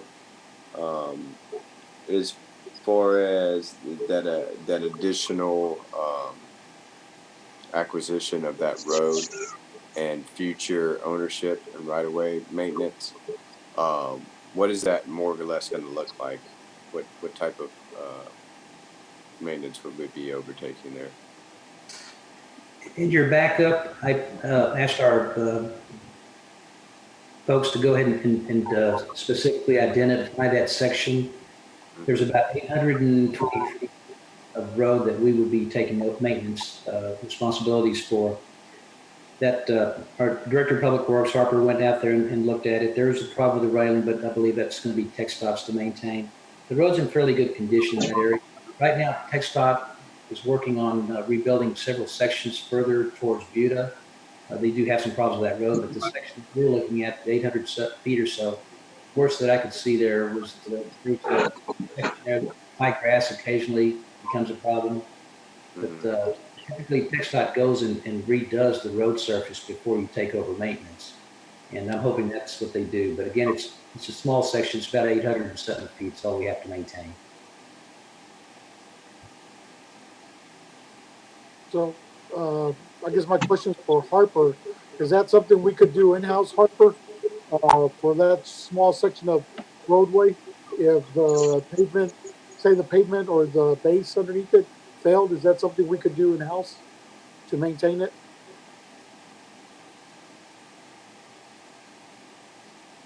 Sorry, I had to take the mute off. So that section, I went out and looked at it. It's actually in fair condition. That section that he's talking about. The only thing that I saw that concerned me was there's a damaged guardrail as you near the frontage road. The frontage road, there's a guardrail section that's been damaged pretty bad from a recent accident. Okay, and I guess Leon, you're talking about the maintenance would be the roadway, which would be the base, the asphalt. We would be responsible for the any culverts or any or the drainage around it, correct, as well? Yes, Councilman. Everything in the right of way. Okay, is there any infrastructure underneath that right of way that we would be responsible for, say lines or anything? I don't know that, sir. Okay. Thank you, Leon. Thank you.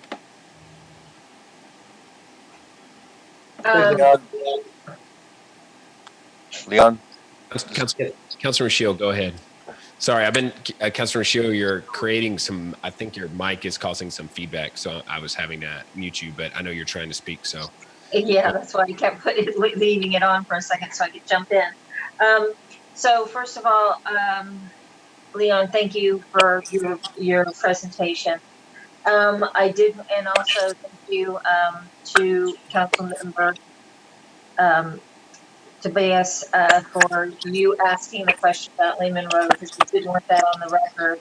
on why it does still flood there by Lake Kyle. And at this point, without, spending a lot of money and redesigning that bridge, there's not much we can do about that at this point. So I do appreciate you putting it on there and putting it on the record. So thank you.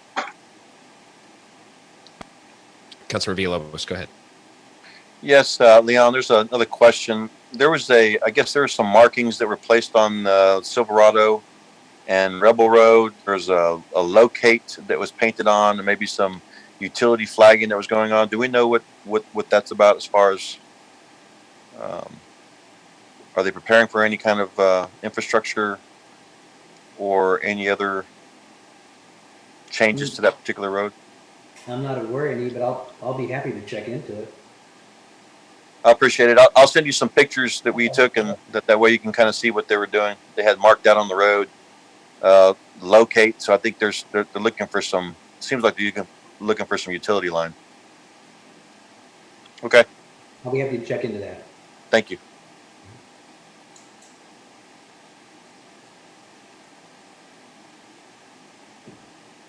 All right. If there are no objections, I'm going to go ahead and move on to the consent agenda. I'll entertain a motion.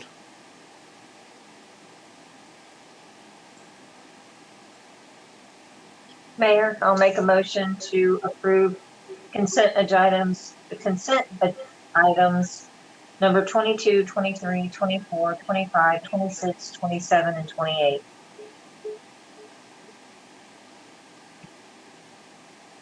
I think it should be 17 through 21. Correct. Sorry about that. I was reading the wrong sections. All right. So I'd like to amend my motion to items number 17, 18, 19, 20, and 21. Second. Okay, it's been moved by Councilmember Shields, seconded by Councilmember Rizzo that we approve the consent agenda, items 17 through 21. Is there any further discussion? All those in favor say aye. Aye. Aye. Aye. All opposed. Motion carries 7-0. Okay, next up, agenda item number 22. And actually, if there's no objection, I'm going to switch 22 and 23 just because we have several folks here in our presenters queue that would like to be available for questions as it relates to the buoy contract. So if there are no objections, I'm going to go ahead and move over to number 23. All right, agenda item number 23, approve a contract with Buoy and Company in a base amount not to exceed $75,000 for the purpose of providing community education and engagement for the November bond election for a proposed City of Kyle Police facility. This item is sponsored by the task force. It was initially requested by Councilor Ellison, so I'm going to turn the floor over to him. Thank you, Mayor. Once again, this was an exciting task that the task force took on. Myself, Councilmember Villalobos, Councilmember Rizzo, our committee member from the citizenry, Mr. Mike Rebson, and of course we have Chief and Jerry and Samantha along as well to help us with this. I guess a little bit of a background. We did as a council agree that we wanted to move forward with a PR firm to help us with educational piece for the bond for the PD for this November. And we sent out an RFP as it was stated earlier in the meeting. We had some great proposals come in. We had 3 really strong candidates. The task force interviewed all 3 candidates, narrowed it down to then 2 candidates for a second meeting or interview, and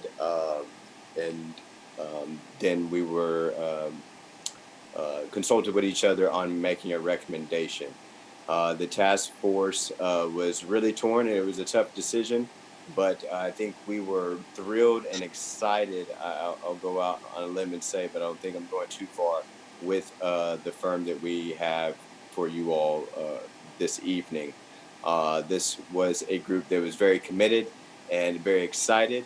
I told Mr. Bowie that it was, in 2 months or so of doing video conferencing and meetings and various different things, their interviews were the best video conference meetings I've been a part of. And they clearly know what they are doing. They ran seamlessly from person to person and introducing themselves and what they will bring to the team. I could not be more excited to bring this group forward. I know they are really excited to work with us as well. They talked a lot about partnership throughout their presentation, and I think that's truly what they want to be, and I think that's what we would need in this endeavor. So I will turn it over to Mr. Bowie and Ms. Kegley to talk a little bit more about their team. Of course, Councilman Ellison, thank you so much, and Mayor Pro Tem, council members, City Manager Sellers, Chief Barnett, thank you for having us tonight, and staff. Again, my name is Jed Bowie, partner and founder of Bowie and Company Public Relations, and first, just wanted to thank you for including us in your review of communications firms to assist with the public education campaign for the new police headquarters. We've certainly enjoyed getting to know the members of the task force. And one thing I will say is you should feel very confident in the process that they have led. It has been incredibly thorough, incredibly comprehensive, and we've enjoyed every bit of it because we've learned more about you along the way. We've learned more about the project along the way. And every step we continue getting more excited. And so thank you for allowing us to be here tonight for your consideration. I take nothing for granted, and I know you still have a vote to take. And so I just wanted to say thank you for letting us be a part of that incredibly thorough process. I also wanted to thank Jerry, who has been incredibly responsive and accessible as a point of contact and has led this process. We could not have asked for more of that. So before I go any further, Councilmember Ellison did mention Ashley. I wanted to recognize everybody else, your team that is on tonight. You have Ashley Kegley, you have Patty Hickson, you have Sarah O'Brien, you have Elmer Guadardo, you have Kate Stevenson, and you have Addie Burgess. This is your proposed dedicated Kyle team. Everyone on this team has been brought together for a very specific reason. We are a complementary team. We pride ourselves on being a one-stop shop. So every service that we have talked about in our campaign plan, I don't know if everyone has seen it or not, but happy to share it. But we provide that all under one roof. And I think that is one of the things that sets us apart. It allows us to move very efficiently, very nimbly. And I hope it is an efficiency for the city of Kyle because we take that word very seriously. Quickly, just a little bit about the firm, and Councilmember Ellison mentioned it. We want to be a true partner to you in this, and it's important for you to know who is sitting at the table with you, not across from the table, but side by side. And so the firm is in our 8th year. We have 14 employees. We have a very, very laser singular focus on infrastructure and social causes, primarily in Central Texas. We are broken into 3 practice groups. We have our traditional public relations group, which is everything you think about in terms of message development, materials development, community outreach, crisis communications. We have a government relations practice, and I will speak to that in just a second, but we have great familiarity working with the ins and outs of municipalities and certainly working with public tax dollars and bring that to the table as well.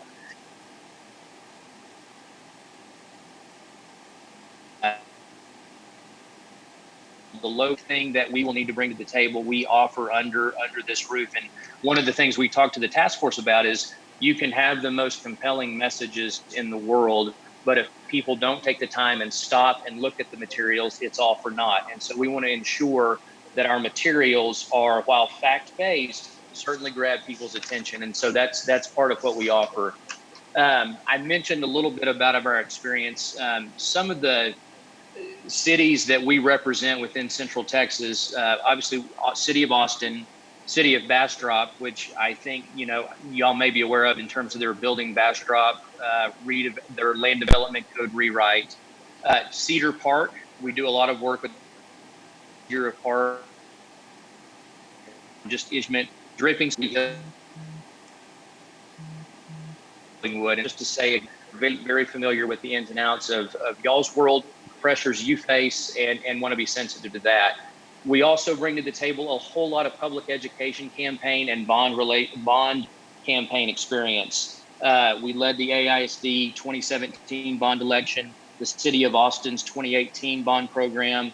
We did City of Buta's bond program most recently, Eanes ISD, Dripping Springs, and again, I mentioned Building Bastrop, which didn't culminate in a vote, but I think speaks to a lot of the public education week work, because as I joked with Councilmember Ellison, if you can do PR around a moratorium of sorts, you can do PR for a lot of different things. And so I think that taught us a lot of lessons.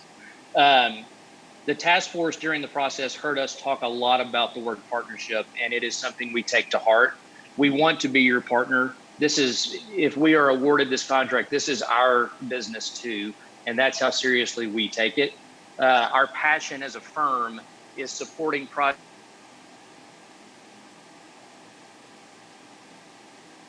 For good.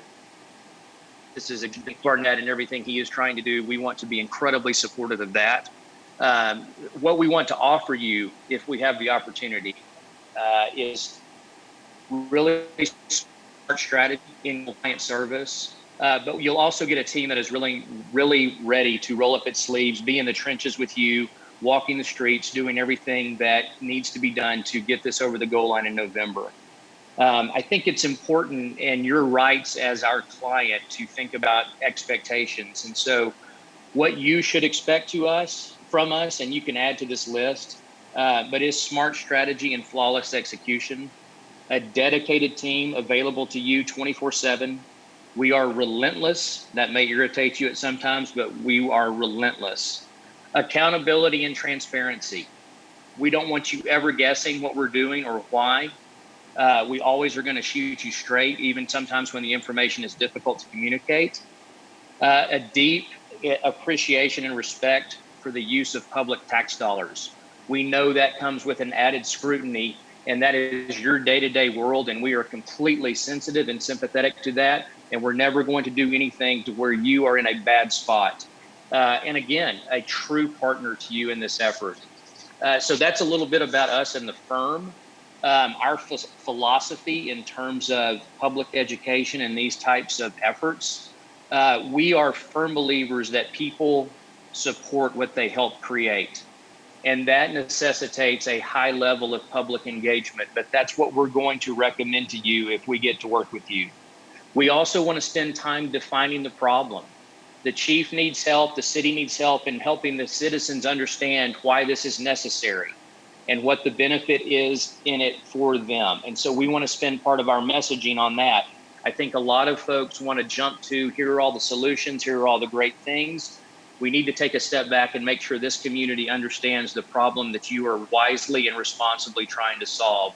And so that will be a big part of our messaging on the front end. We also want to, when it comes to community engagement, we want to remove as many barriers to participation as possible. People are busy. They've got their own things going on in their own worlds. And so we can host open houses. We can convene city events, which we will recommend doing. But we also want to look for the opportunities to take our message, the city's message, to them. We don't want there to be any excuse for anybody come November 3rd to say, I didn't know anything about this. And that is what's going to drive our entire effort. So neighborhood associations, flyers at HEB, whatever it takes is where we want to go to ensure everybody has the information, the facts to make an educated vote on this important proposition. As much as I'm talking right now, I promise we listen even more. And I think that's crucial because it helps us navigate the campaign. We can come to you with the best recommendations in the world, which we will, but we are also not egotistical enough to know if we learn something along the way, we're going to pivot and course correct to meet that need. And you can count on us to do that. And finally, we are going to promise and deliver. We are not in the business of making empty promises. So if we say we're going to do something both to you and to the community, we're going to execute. And hopefully we're going to execute flawlessly. And I have faith in this team. And so that's how we approach this philosophically. In terms of how we have phased the public education effort, and I'm happy to answer any questions about it, but we've broken it into 4 phases. It is in a plan that I have shared with Jerry, and maybe you've all seen it, maybe not, but I'm happy to get it to you. But the first phase is one of the most critical phases because it's getting our messaging, our need, and our materials, kind of our communications tool house in order.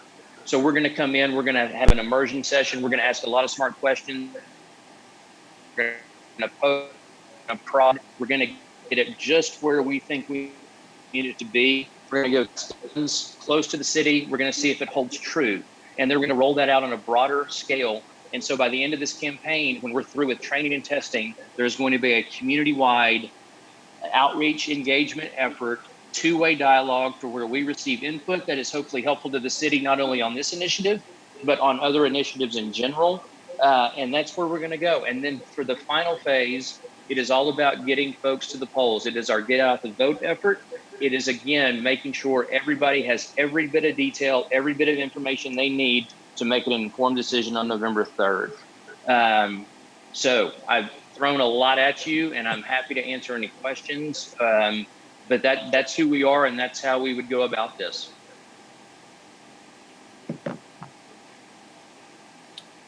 Thank you, Mr. Bowie. And I promised the rest of the council he let his team talk a lot more during the interviews. So. Oh, they're here. I'm just messing with you. No, but I'm sorry I didn't open it up to my fellow colleagues on the task force as well, if they had anything that they wanted to state as well before we open it up to the council.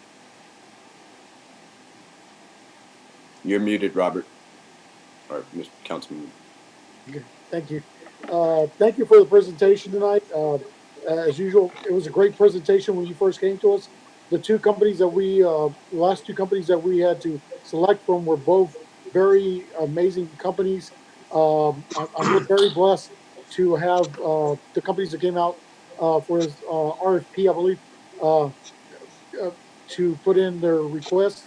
And it was a very hard decision. I'll tell you right now, two very amazing companies. We're very excited about the future. We're very excited about what your firm can do for us as far as getting that information out to the public. And it's going to be priority number one, is getting that information, making sure that our voters get all the information they need to make a great decision when it comes to the vote in November. I'd just like to say thank you for coming out here tonight and giving us another little short presentation. Just a reminder that we're about to vote in a little while. So yeah, I'm looking forward to that. But just a reminder as a committee that if we do vote to approve this, to keep all communications through the committee as well. So that way everybody's informed to make sure, sometimes we can lax on that part of it, but we want to make sure that everybody's on the same page and make sure that all committee members are getting all the same information. So if you could get that done, I'd really appreciate it. Thank you.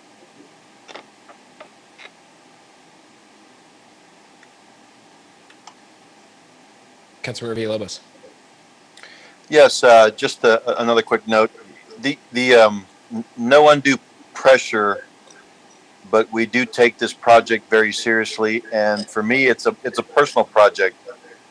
It's a project that addresses the quality of life of many different people that work here in the city of Kyle, and provide a very important service.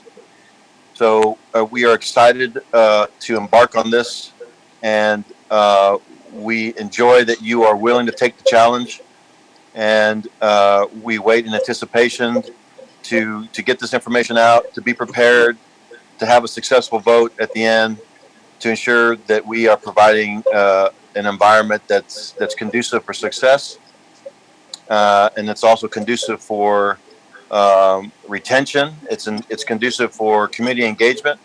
So this project is near and dear, and we appreciate you stepping forward. And again, love the energy. We love the diversity in group, and we are looking forward to seeing the messaging coming out. Thank you. Thank you, Councilmember. Tobias. Yes. First of all, thank you both, Ms. O'Brien and Mr. Pugh, for attending the meeting tonight, and we appreciate your presentation as well. when I was running my campaign, that was one of my biggest questions that I had was the police station on that end. My thing is I want us to be as transparent to the public as much as possible, because it's going to come down to their vote, and that means a lot. And this is a long time coming, and I want to thank everybody that's on the task force, Councilman Nelson, Villalobos, and Rizo for all their hard work on this. I really appreciate it. Growing up here in the city, we've had the same police station for facility for a long time, and I just want us to make sure that we are as transparent and open to the public as much as possible on that end, and educate them as far as what questions they have, educating them, and let them know, and just be as open as possible for this, for when it comes time to election, because it is something that's very sensitive, but at the same time, it is also needed in our community. And I just, like I said, I appreciate your presentation and for being here today. And I just wanted to make those comments to where we can be as transparent and open to our residents as much as possible, give them the correct information. You're right. I don't want it to come to November and they're like, wait a minute, what's all this about? I didn't get as much as I can on that. So thank you very much for that. Yes, sir. Thank you, Councilmember. Would it be possible to have each member of the Bowie team introduce themselves to council? Absolutely, Mayor Pro Tem, for sure. Ashley, you want to start? I would love to. Hi, everyone. Ashley Kegley. I'm partner in company. I also serve as creative director. So I'll be leading a lot of the graphic design work and messaging work and strategy that we're going to deliver to you all. Thank you for having us tonight. Really excited to be a part of the team.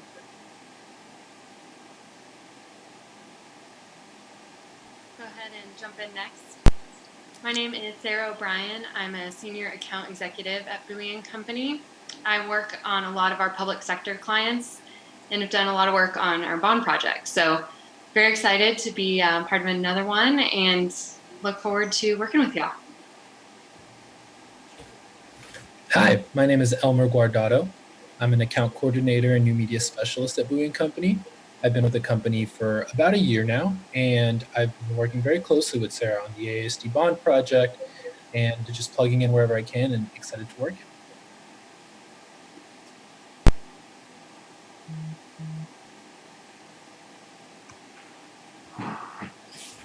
Hi, I'm Kate Stevenson. I'm lead designer at Bowie & Company, and I'm really excited to potentially work with you guys.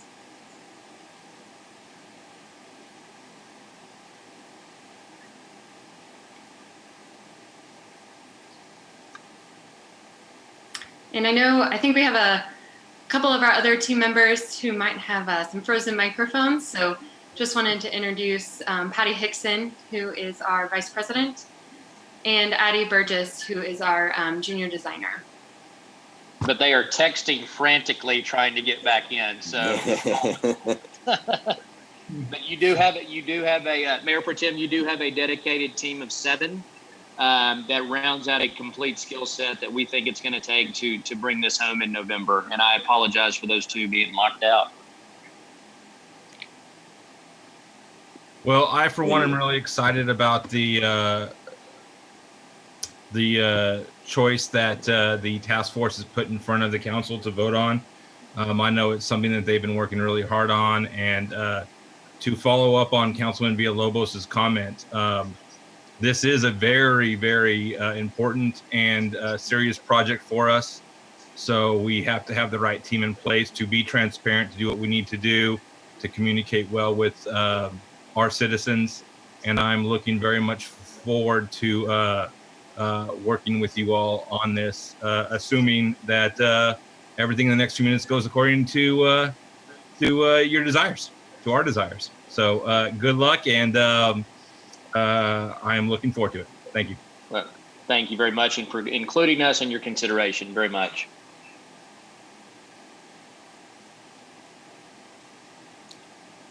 All right. And anyone else?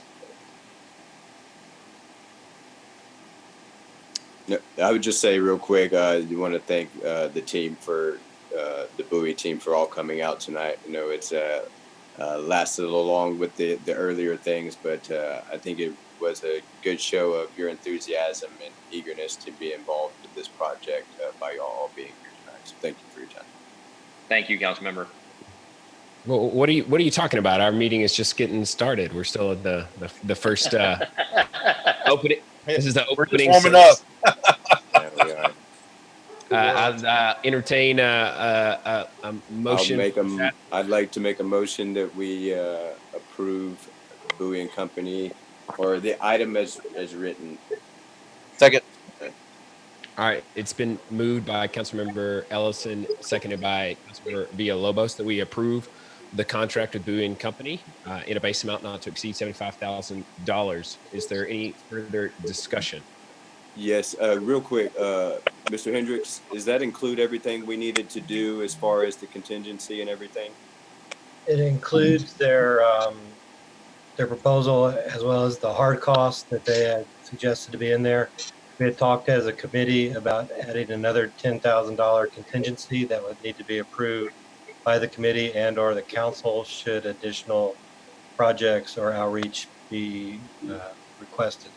So that would be up to the committee to request and the council to approve if you wanted to add that in there. Thank you, Mr. Hendricks. And so real quick for you all that weren't on the task force, we did talk about a contingency as far as, you know, for things that might come up throughout the course of the next few months between now and the election. We didn't want the firm to have their hands tied or anything and not have the flexibility they need in order to position and transition and pivot. Sorry, just saw a message from Scott. They would need. So we discussed as a task force recommending an additional $10,000 contingency for that as well. And unless the task force has anything else to add, or if I missed anything, I'd like to make a friendly amendment to my motion. Go ahead. I'd like to make a friendly amendment to my motion to include an additional $10,000 contingency.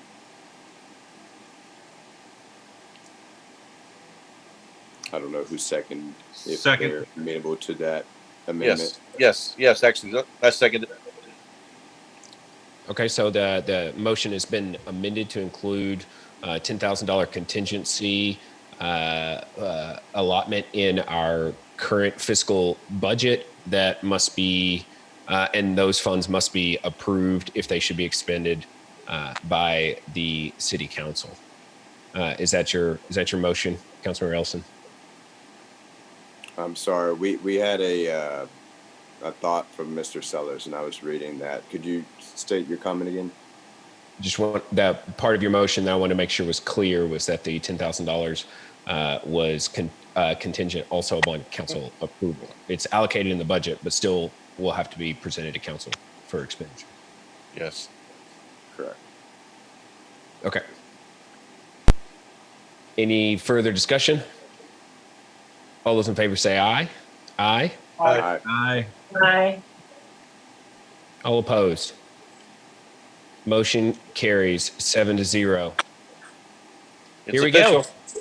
All right, get to work. When's the first message going out? First thing tomorrow morning. Council staff, thank y'all so very much. We can't wait to go. Thank you. Thank you. Thank you all. All of Bowie and Company, big thank you. Just have the full marketing suite, in our inboxes in the morning, if you don't mind. Good. Already there. Thank you, guys. Thank you. All right. Right now, we're gonna go ahead and go back to agenda item number 22, reconsideration of prior council action regarding the oak tree that sits on Stagecoach Road. This is Councilor Rizo's item. There is a process we have to follow as it relates to reconsideration of items. We first have to vote to bring the action back onto the table by a member of the prevailing party. In this case, it was a unanimous vote, so anybody who wished to have council reconsider it was able to sponsor it. And I thank Councilmember Rizo for bringing this back. Obviously, there's been some discussion internally as well as with staff about different options that may have surfaced since the last time we took action on this item, and wanted to turn the floor over to Councilmember Rizo if you had anything you wanted to add. Yeah, I just wanted to add a little bit of the history of this project. So one of the things that we were looking at is expanding Stagecoach because of the future development. One of the things that we took in consideration is tax dollars. The other thing we did was public safety. If we were going to expand the road, Stagecoach, to 3 lanes, uh, we brought in an engineer to come out and an arborist to come out and give us an assessment of the tree. If we were to go with the 3 lanes, unfortunately, we weren't able to go with the original plan, and it's changed a little bit. With that being said, we now are in a position to reposition the road a little bit and be able to pull away from that tree a little bit. I'm a little sad because I kind of like the original concept of the road, but I understand that, there was a lot of variances that were hindering that. But, public safety was my number one concern. And the tree in the middle of a road sometimes doesn't end up really well. But now that the road's being moved, the tree is in a place where we probably can preserve it. I hope the tree lasts a long time. I've been driving around that tree for about 40 years. So, it's been a kind of love-hate relationship with it, but I love all the oak trees in our city. I'm always going to be an advocate for all the oak trees in our city. This one, when we voted for it, it was a public safety issue. We were thinking about a tree in the middle of the road would not be a great idea. But since we're moving the road over, we're downsizing the road a little bit, and we've come up with a pretty good plan for the infrastructure that's going to be in place. I think we can do a better job of redirecting the road, preserving the tree. And I'm going to tell you right now that I appreciate the public info on social media about how much they cared about this tree and all their feedback. Because I'll tell you what, I love the engagement. We work for the citizens. That's when we're elected, to represent our citizens. So their voice matters. When they come out and they share their thoughts and let their voices be heard, it gets me excited. I mean, that's what I want is citizen participation. And that's great. We want them to be a part of this process. So, seeing all the concern for the tree and all the support for it, really reassuring. I'm glad. I'd like to bring this item back to council so that we can amend our previous vote.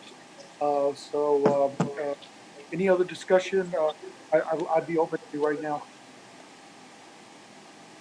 Let me see if I can try to provide a little clarity about what the motion might be. Before I do that, though, let me bring up a vote. I'd like to make a motion to reconsider the previous council action directing staff to continue engineering the road in such a way that it allows for the removal of that tree. Second. Okay. It's been moved by the mayor, seconded by Councilmember Ellison. Is there any further discussion? All those in favor say aye. Aye. All opposed? Motion carries 7-0. So the item is now brought before us again. As I said in the motion, the previous council action was directing staff to continue forward past 30% engineering with our contractors. The engineering that was contemplated and that we've been driving forward with for some time worked within the existing right-of-way and also tried to take into consideration exactly what Councilor Rizo said, which is just good, sound engineering and public safety practices, as well as trying to be frugal with money. That tree is a big, nice tree, and as Councilman Rizo said, is placed squarely in the middle of the road. The previous road construction that took place on that road kind of just allowed for the tree to sit there while the road itself was built up and over the top of that tree and right alongside of it to the point where it has to go down to a 1-lane road.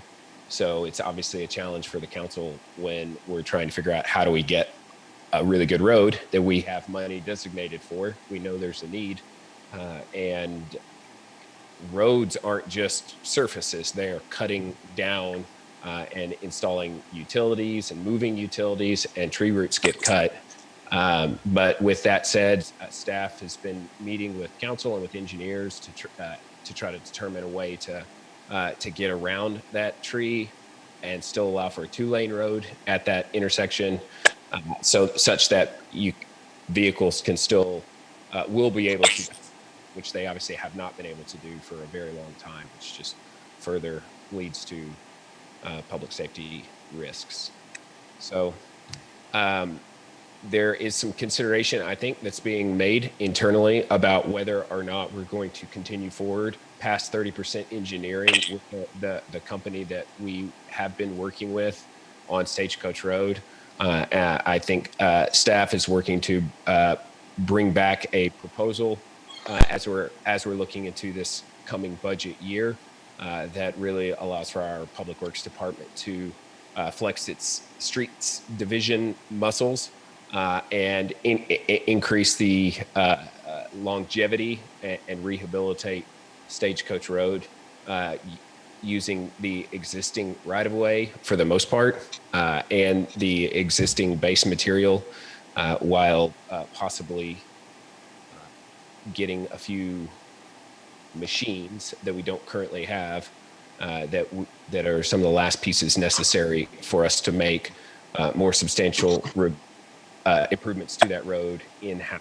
So I think that will be a conversation that we'll continue having throughout the budgeting process this year, how specifically we're going to try to attack the Stagecoach Road problem.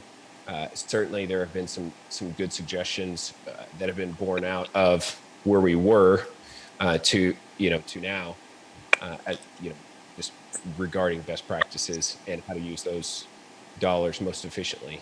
And then obviously realizing COVID-19 is upon us, it's important that we use our dollars as efficiently as we can. So I think we're going to be able to get a lot of work done on Stagecoach, a lot of improvements made, and hopefully we'll actually be able to start making those improvements much faster now by presenting much more of a streets division approach, not only to Stagecoach, but to Center Street and some other priority project areas as well. So, Mr. Sellers, did I fairly accurately summarize where we stand with Stagecoach? Yeah, that's a great summary. We'll have more June 13th at the budget retreat. Okay, so the new motion, if you'd like me to make it, I'd be happy to do that, Councilman Rizo. That'd be fine, Mayor. That'd be great. I'd like to make a motion to direct staff to pause the continuation of engineering in our contract and not proceed past 30% engineering under the current plan and to continue exploring ways to improve Stagecoach through the expansion of a streets division with Harper and our Public Works Department. Do we have to mention saving the tree? Yeah. Like I've been quoted in the paper, it's not the tree's fault.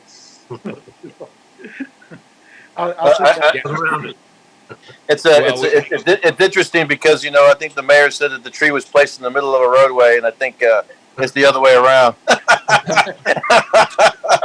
but I also believe that in light of that tree has seen many moons before any of us were born. Yes. And it has seen quite a bit by the way of many landmark historical moments in the history of the United States as well. And sometimes it takes all of us going through the process, and I'm glad that we did. We took the time and the effort to go through the process to assess, to bring in experts, and then also allow for that discussion with our citizenry to come to a final decision. I think it's good, it's timely, and if anything, COVID has taught us in many different ways a lot of different analogies and relationships to what this tree has endured over many years. this tree has been through a couple of pandemics. And it's still standing. Just like Kyle's still standing. All right, well, I have a motion on the table. I second it, Mayor. All right, it's been moved by the mayor, seconded by Councilmember Rizo. Is there any further discussion? And to clarify, the motion does direct staff to find ways to expand and improve Stagecoach Road without cutting down the tree. Mayor, Councilor Shield. first of all, thank you, Councilmember Rizzo, for bringing this back, because as you know, I fought having to move this tree in any way, shape, or form, or I was trying to find ways to keep it no matter what we had to do. So I do very much appreciate you bringing this back. And thank you to staff for trying to come up with ways to save it. So thank you very much. Councilor Ellison. Yes. I also agree with this vote to reconsider and move forward with the engineering and finding a way forward with the tree staying there. I will say in my over 2 years on council, there's really, there's been some tough votes and there's definitely some ones that were challenging, but this was one I'm happy to have back. And I will say, regardless of what's perceived of an elected official or something going back on something or saying they got it wrong, I think I got this vote wrong. I'll speak for myself. And I think that it was a rush to movement, in my opinion. I'm speaking for myself. And I'm glad we took a step back. I'm glad we heard from our citizens. I'm thankful for those that did reach out and express their thoughts and concerns. And, I think at the end of the day, we want to respect our history and what has been here. And you're absolutely right. There's plenty of things that are here long before we got here. I certainly won't apologize for when I was born, but I appreciate the time we've taken to really take a step back and reevaluate this. And so I'm thankful to my colleagues for doing this.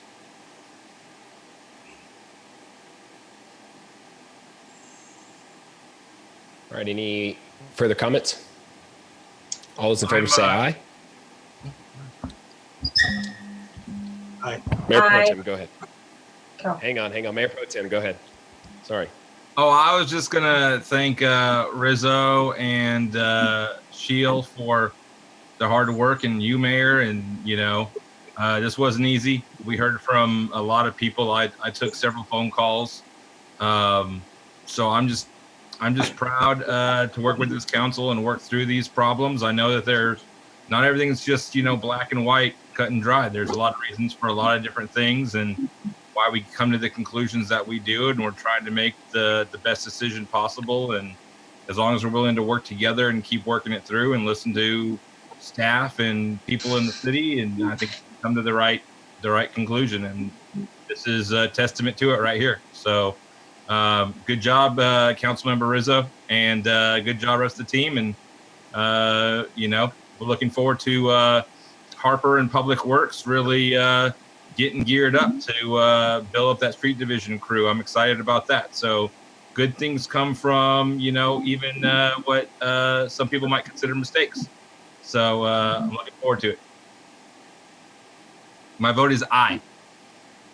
All right. Mayor All those in Pro favor say Aye. Go ahead, Councilor Rizzo. Aye. All right, aye. Aye. Aye. Go on. All opposed. Motion carries 7-0. All right, next up, agenda item number 24, first reading, an ordinance of the city of Kyle, Texas, providing for utilities to be installed underground and providing for related matters. Mr. Earp.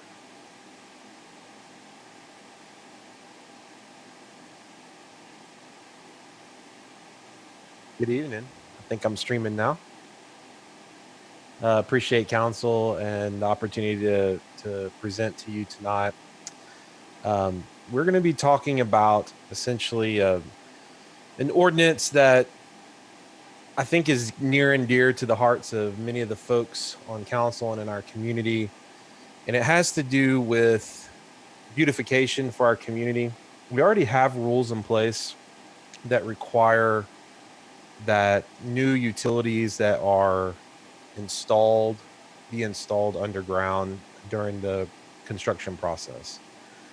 This typically results in overhead lines that would normally be seen on telephone poles or power poles being put underground rather than being, overhead. And that clears up the skyline and goes a long way toward how our community looks and feels, not having the overhead lines and whatnot. So our code already has this provision, but in dealing with some requests from developers and local utility companies, we realized that the portion of the code that deals with this is currently held underneath the site development process or subdivision process. So if the property isn't being subdivided, the code that generally states that all utilities shall be undergrounded unless there's some sort of a hardship that the city approves. That was only found in the section of code that was dealing with the subdivision of property, even though it applied to the entire city. So we were asked on very short notice, mind you, which is the reason that the ordinance is kind of in rough shape at the moment. It was put together just moments before the agenda was posted so council could consider it and give specific direction to staff that we would, in addition to the current location inside the subdivision ordinance, we would include the language that requires the overhead power and fiber and cable and telecom and anything else that would typically go overhead to be installed underground through underground facilities. Unfortunately, we do not have control over state right-of-way or state controlled easements in our community. But we are currently trying to work with TxDOT to come up with an amenable solution to controlling to a certain degree the amount of proliferation of the overheads. In particular, there was a specific situation where we had gone to a lot of time, expense, and effort putting utilities underground, and then a utility contractor came in and started installing poles right down the side of our other projects. And it just so happened that it was in TxDOT right away. So essentially, that is kind of where we're at right now. This ordinance would put the controls in place through the rest of the code to make it perfectly clear to all the utilities that is the intent. So with that said, Paige did draft it, and Leon and others weighed in. We're here and happy to answer your questions or to respond to any comments that you may have.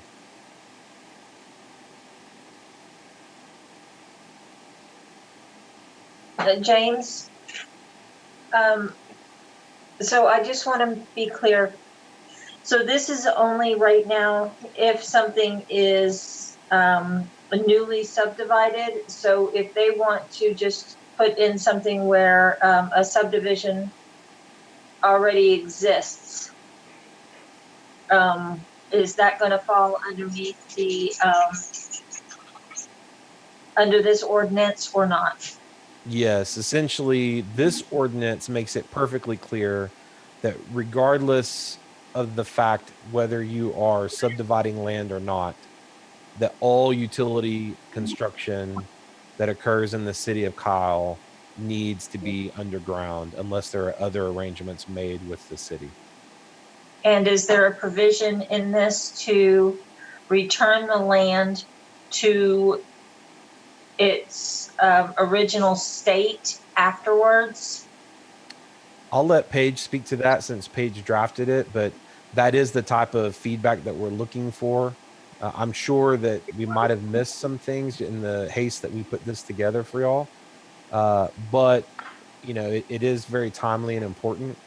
So if it's not in there, it's just a matter of making an additional adjustment. Paige? Yes, Mayor and Council, this is put together very quickly, so I note there are some typos that we will clean up and some formatting. That being said, this ordinance does not deal with putting the land back to its original state before the work was done. So that would be something we would need to add. This ordinance doesn't address that. We would need to add that to this ordinance. Okay, well, I think that's after seeing what some of the subcontractors have done and what they've left, I know I would appreciate that language in the ordinance.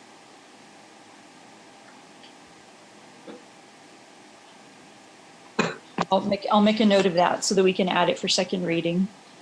Thank you.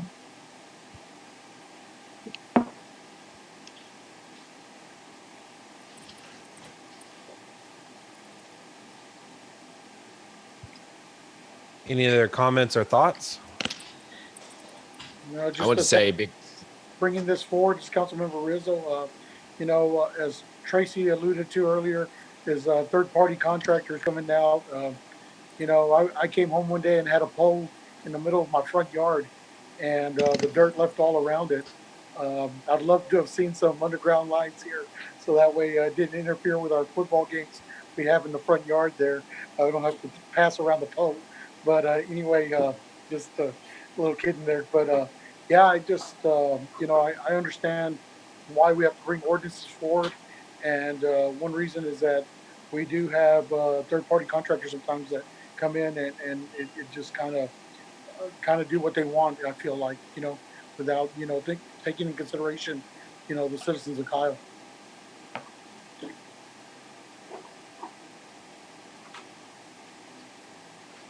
Yeah, I just wanted to say thank you to Kathy in particular for working hard to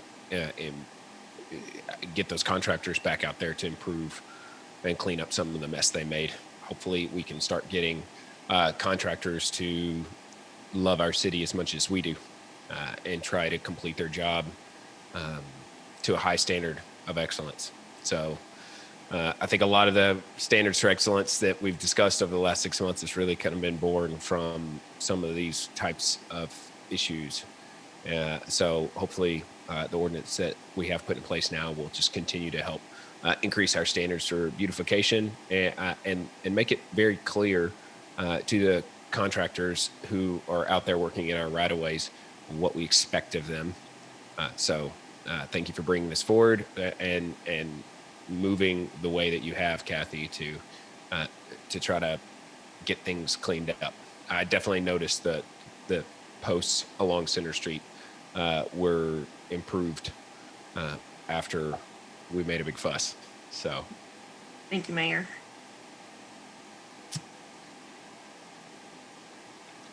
I have a question. Yeah, go ahead. Sorry. If we get to the point to where some of these contractors have a, let's say, a mess or work that hasn't been cleaned up, could there be a fine implemented on them after a certain amount of time? Yeah, there could be a fine, or the city could file to see if there's a way to file a claim against them as well. Okay. Paige, you'd have to adopt the ordinance though with a penalty clause, right? We would have to do that if we're going to add a restoration provision in here. It seems like we should add some kind of enforcement clause as well. Because I think that would hit them a little bit harder if they see that after maybe 2 weeks or 10 days after they're done, if it's not cleaned up, then they're hit with a fine. It'll hit them in the wallet and they'll clean the streets for us. There's something in there where we can get, let them know that we're serious about making sure that they do their job. We can look at options for the best method for enforcement for second reading. Yes, ma'am. Thank you. All right, I'd like to make a motion to approve and to direct staff to explore options for enforcement to be brought back and recommended at second reading. Second. It's been moved by the mayor, seconded by Councilmember Villalobos. Is there any further discussion? All those in favor say aye. Aye. Aye. All opposed? Motion carries 7-0. I'm going to object to the item being finally passed so we can have it brought back for second reading. Next up, agenda item number 25. Consider a request for a waiver from Fiberlight LLC for to place fiber on the existing PEC poles east along Kohler's Crossing, CR 171, from about 850 feet east of the railroad tracks to the intersection of County Road 210. Mr. Sellers, go ahead. Mayor and Council, in the same vein as the last item, we have been approached by a third-party subcontractor who does install utilities within the right-of-way here in Kyle. In this case, they are contracted by a large telecommunications company and have been working through the city of Kyle. As part of their due diligence and following our local ordinances, they've been seeking permitting for different stretches of right-of-way that is city right-of-way. They've also been working with TxDOT to go through state right-of-way. Part of their project goes along Kohler's Crossing from ACC eastward. I'm going to share my screen so you can see specifically what their plans call for. You can see that the line takes that from ACC again east to basically Kyle Crossing here. They have requested of staff, our Public Works Department, our Engineering Department, ultimately Assistant City Manager, and then to myself, a waiver to that subdivision code, that requirement that they underground the utility within the city's MUE, Municipal Utility Easement. And in each case, they were denied. The ultimate recourse for Fiberlight is to make that waiver request to the City Council. Now, what you'll notice here on the drawing in red is a undergrounded construction. Partially that's because we do have the overpass project that we're working with Hayes County to span the railroad crossing. Once they get to this point, they have asked to be able to co-locate their line on an aerial system of poles, which you'll see here in this visual. So they'd basically come up around here and then be another telecommunication line that's strung here along these poles to the north of Kohler's Crossing. Again, because of our ordinance, as well as the beautification plan for Kyle, we have turned down this waiver request, and we do not support it to council at this time, but we are bringing it forward for your consideration. And I do not believe a representative from Fiberlight is in the meeting here with us, but they strongly, of course, encourage the council to approve their waiver request. With that, I'm happy to answer any questions.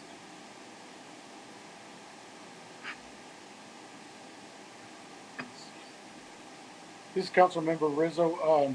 In the beautification plan for that part of I guess Kohler's Crossing, will those lines eventually, the electrical lines that are there in the post, eventually be underground, or are those going to continue to be up there? In this stretch, we do not have plans to underground those lines. That sits basically on the edge of the Texas Lehigh Quarry, and it is not part of one of the major beautification corridors of the city. However, within the Plum Creek development, they have listed a couple of their beautification corridors, which would be 1626 and Kohler's Crossing. You may have noticed recently that they completed a very attractive monument sign right at the corner of Kohler's and the frontage road. it is their intent to beautify this area as much as possible, and they do have very specific design guidelines as the entrance into the Plum Creek development. So from their perspective, of course, they want this area to be as beautiful as possible, but they have not dedicated resources to undergrounding those utilities. And just adding more fiber optic to that would make it more expensive down the road. So it maybe would stop them from doing that if they chose to put those lines underground later. So I see it as not being a cost savings for doing that. Correct? Yeah, that's exactly correct.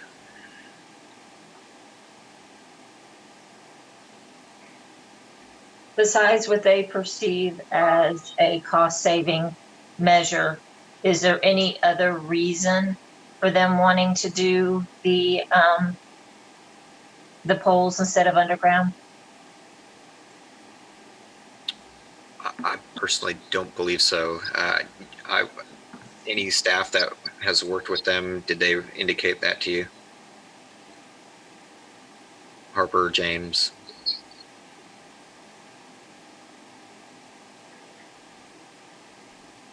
Yeah.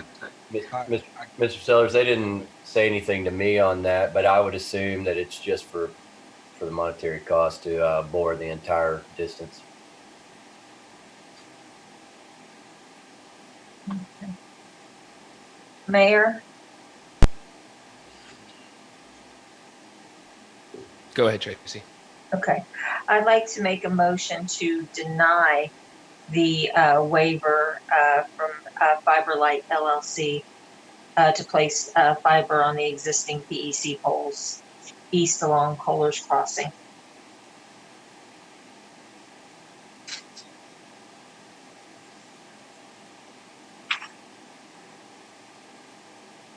I'll second that. All right, it's been motioned by Councilmember Shields, seconded by Councilmember Rizo, that we deny the waiver request by FiberLight. Is there any further discussion?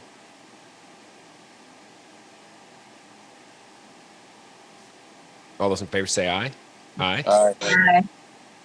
All opposed? Motion carries 7-0. All right, next up, agenda item number 26. Approve an ordinance of the City of Kyle, Texas, zoning for first reading, zoning for traffic and rate of speed therein, Center Street from Rebel to Front Street, in the city limits of Kyle. Mr. Barba, go ahead. Good evening, Mayor and Council. Leon Barba, City Engineer. Mayor and Council, as you know, Center Street from Rebel Drive back east towards I-35 is maintained by the Texas Department of Transportation. We recently asked him to look at considering reducing the speed limit along that section from Rebel Drive back to approximately Front Street. Based on the speed studies that they've taken, they are recommending that we can reduce that roadway speed from 30 to 25.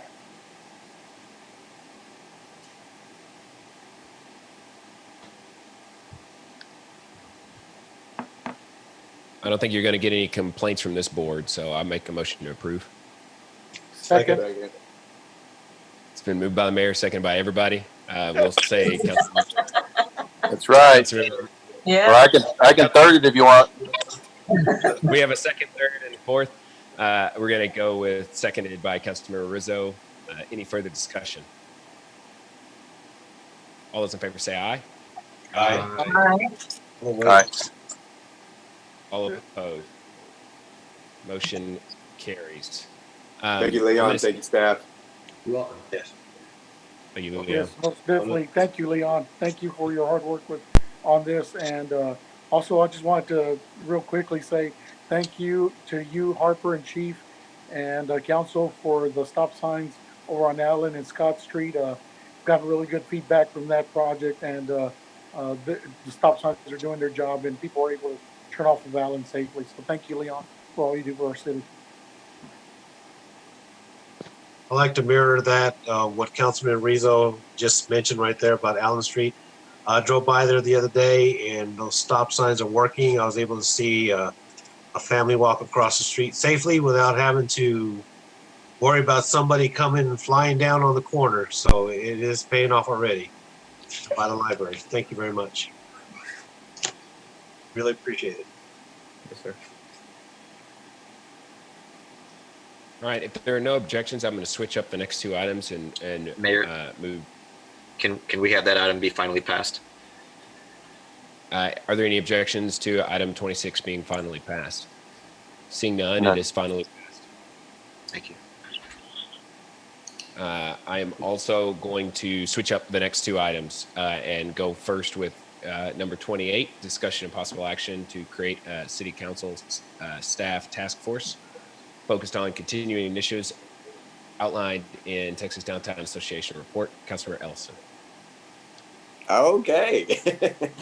Thank you. Appreciate you stepping aside there, Mayor, and letting me go first. Thank you for the opportunity. Many of you all, with the exception of probably Councilmember Tobias, but you was probably paying attention, last early summer, about this time actually, we had a number of different town halls and engagements and interest conversations on our downtown area, from what does that consist of to what are we trying to accomplish down there, or are we trying to accomplish anything down there? And one of the steps that I proposed about a year ago was for us to ceremoniously adopt the downtown revitalization plan, which is a part of the current comprehensive plan. And then the other more significant step actually was to hire the Texas Downtown Association to do a study, which is a nonprofit group, to do a study on our downtown. And they've done studies and given feedback to all to a bunch of different cities across Texas, many of which have made vast improvements to their downtown in as short as 3 years. And I say as short as 3 years because that is pretty quick to move that along. We did include that in the backup material on this agenda item, to kind of refresh the memory of that, and also to give catch anyone else up about what that was and what those things are trying to accomplish. So that is one part of what I'm proposing to the council here, is to continue and try and pull pieces and ideas from that Texas Downtown Association assessment to continue to implement in our downtown. Last year, the Mayor Pro Tem proposed that we add the pedestrian crossings in the center of downtown, which we did, all in an effort to make downtown more pedestrian friendly. We just came off an agenda item talking about the speed limit decrease, once again, in an effort to make our downtown more pedestrian friendly and accommodating. There are a number of different recommendations. I won't bore everyone with repeating many of them throughout the Texas Downtown Assessment, but those are some of the things that we would look to do. Just highlighting some things, as well as some other items we want to maybe review, and I also put up in the backup material as well on this agenda item, is the current permitted uses. Currently, we have two different districts, Central Business District 1 and Central Business District 2, and they have various uses. I would also be requesting that we review that list and make for recommendations to the council on adding, subtracting, or what have you for that list of uses as well, to really take a fresher look at it and a deeper dive to see if it is exactly meeting the spirit of what we're trying to accomplish in what is considered in our downtown area. One of the things that was highlighted in the Texas Downtown Association's assessment was an emphasis to particularly the area around the Krug Activity Center, and that what we commonly refer to as the square, and focusing and highlighting initially there. I think that is a great start. I think that is truly where things will need to either make an impression or not if they're going to do anything in our downtown. And we are clearly doing a number of different things throughout our entire city. And I don't think one part of our city is more important than the other. I think attention to all parts of our city is incumbent upon us. And I certainly am open to any questions. I just didn't want to bore anybody with a long presentation of what you could already probably read in the backup material. But I certainly would be open to any questions, thoughts, or comments about what I'm trying to accomplish here. Councilman Ellis, this is Tobias. What was maybe the top three pushbacks you got, that the committee got, I think, a couple of years ago going forward with? Was it noise ordinances? Was it the type of business that needed to come in, or some of the problems that or pushback that you got from the area? So this was last year. We went through a large portion of this conversation. We had a really fruitful, in my opinion, meeting one Saturday. We started like 10 and went for like 3 or 4 hours. And we had 60 some people in City Hall. And we had people that lived downtown. We had people that had businesses from downtown. We had people that lived in other parts of our city as well, that wanted to express their thoughts and comments about our downtown area. I think, and I think I'm glad you asked that question, because I think, in creating a task force that would be looking at this, not it would be it's a pretty wide scope. I'm not gonna deny that, but one of them would be reevaluating a lot of that feedback that we did get from that meeting and some of those pushbacks. And if I recall correctly, we do have that meeting, by the way, if you ever want to check it out. It's archived online, Councilmember Tobias. But some of the things that were just, we've heard before, bars, just not wanting our downtown to be full of bars and things like that. And I think that was something we heard very loud and clear. And I think even it was kind of agreed upon that I think that's everybody's desire. We want our downtown to be a place that's accommodating and friendly for families, which is primarily what makes up our city, as well as a place that people can go and spend some time, eating, enjoying an activity, family-friendly things. We've seen time and time again examples of programming and activities and events that have brought people to our downtown area, and that's great. But we don't have anything that would really continue and prolong their stay, like eateries and different things and activities. So these are some of the things that I think was talked about as well in the downtown assessment, on really putting together teams that are made up of not only city, whether that be elected officials or staff, as well as community organizers, church leaders, and different things like that, to really build a downtown that we can all appreciate and care for. I think that was one of the big ones. I know there was definitely some noise things and different things like that. And I think that that's another part of what I hope to accomplish with this task force is to really come out perhaps with a campaign of education and understanding of what the ordinances are, what kind of pathway forward residents have as far as noise or different things like that, and what really is a considerable level. But this is our downtown, and I think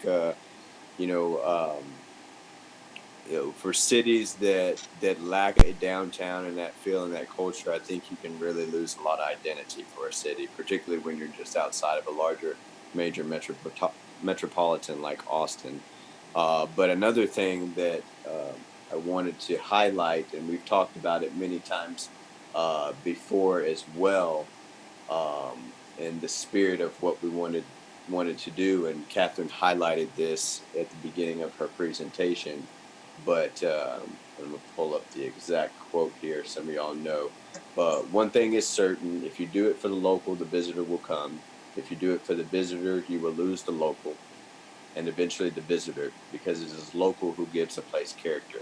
And so I think that would be the spirit in which this task force would be working towards, and continuing an effort of looking at various different things that would meet the spirit of that statement. I think if I could just add some things, I think the other was that that the areas beforehand were expansive, and I think that the Downtown Association assessment really keyed in on focusing on areas and then creating successes and working out from there. And I thought that was something that was pretty interesting and that the assessment really looked at. And you're right, having various businesses that can have activities going on throughout the day to really continue that process and activity throughout the day, not just a certain time zone, but morning, afternoon, early evening, and then late evening to kind of balance that out. Those are some key areas I think they all discussed. And I think I looked at it from when it was like during the holiday season, right? We brought this up before. We had the tree lighting. You had so many people out there, and then you had the displays during the holidays. There's so many people that would come out, but then you look across the street, and all the businesses were closed. You know, there was nobody going across the street to get coffee or pastries or anything like that. And I had looked at it saying that this could be something look at to really look at, to where you have businesses that are open mostly during the evening, but also in the morning, during the lunch hour, and also late evening, where people can come downtown. Was there any businesses that were still around where you got their feedback on, as far as the traffic, the walking traffic or pedestrian traffic? Was, I guess, like I said, maybe parking was one of the main issues, or just bringing the type of businesses down? And was the city of the Chamber of Commerce involved as well In this downtown assessment? Yes, so the chamber was involved and played a role in helping us communicate and engage with the business citizenry. And I think, that would be an ongoing partnership as well. But I think these are, I think there was identified some things, and we've talked about the parking thing. I know you mentioned that many times before, and kind of just it's perceived that there is a parking issue. I think there's examples where we've had events in our downtown area, and there's been tons of people, and they just certainly got down there, and they certainly found a place to park. So I think if it's something that draws people somewhere, they're going to figure it out and find a place to park. But there's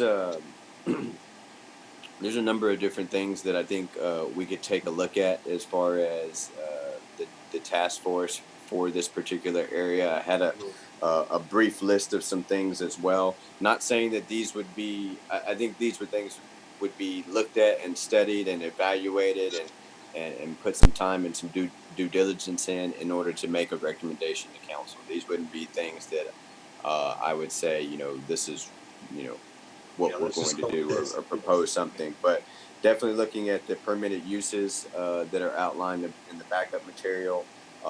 Certainly looking at the overlay and certain kind of design aesthetics and guidelines that perhaps we might have an opportunity to do.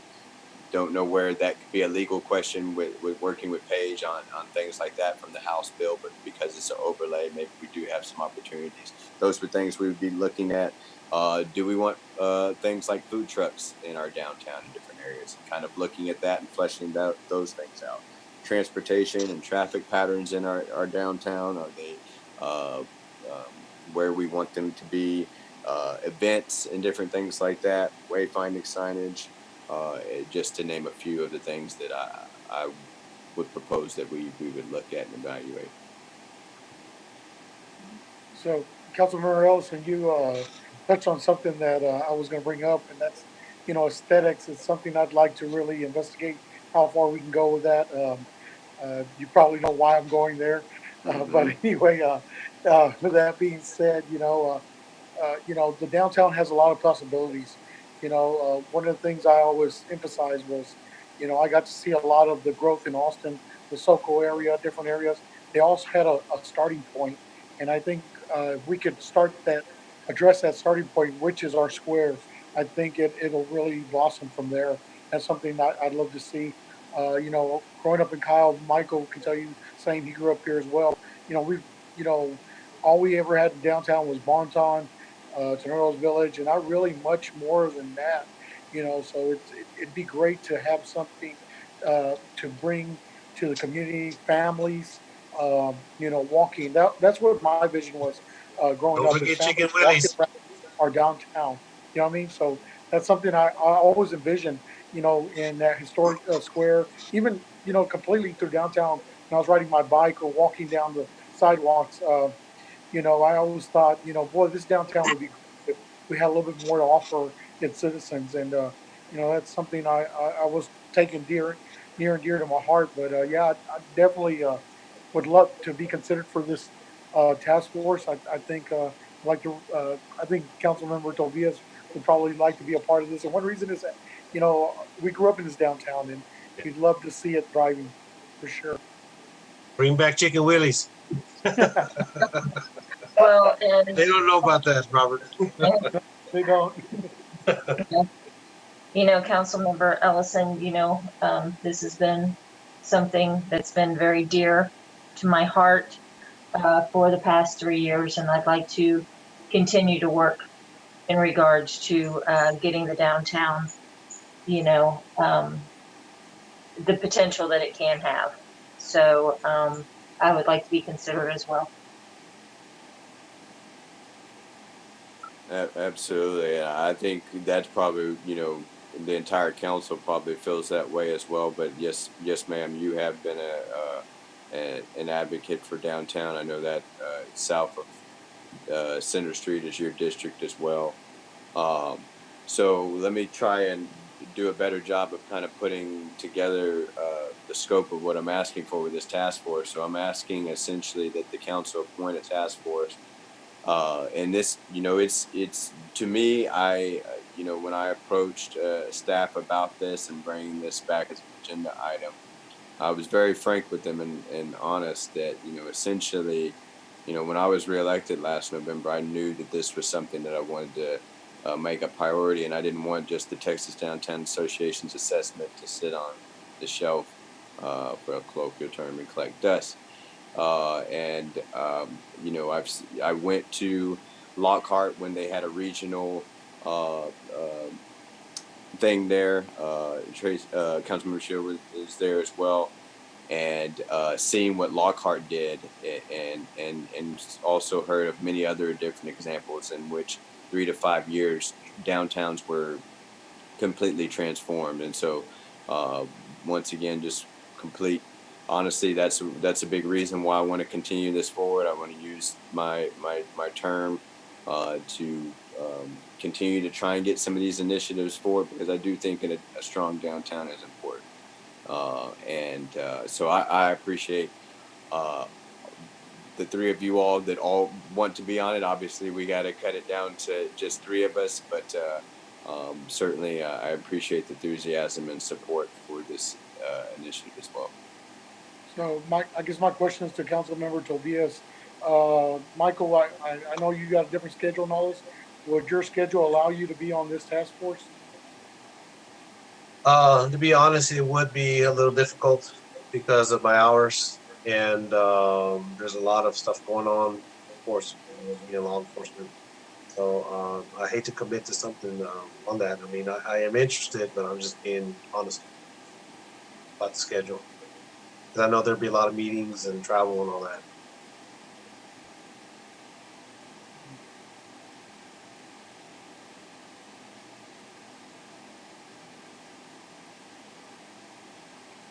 Thank you, Councilmember Tobias. Was there anyone else that had any questions, thoughts, or comments for me or this agenda item? I have a crazy thought for you, Councilmember Ellison. Probably not going to like it. My What's up? suggestion is I see the passion in a lot of council, and there are a lot of council members who are on task force, several different task force, and have a lot of work to do. And we need to make sure that we spread out the workload to as many council members as possible. And so when I see the willingness by council members to jump on task force and to carry along projects for their council members, I think that this could be a possible area where maybe the task force could be council member Rizo, Tobias, and Shield on this, knowing what the goals and the parameters of the task force are. I just wanted to throw that out there.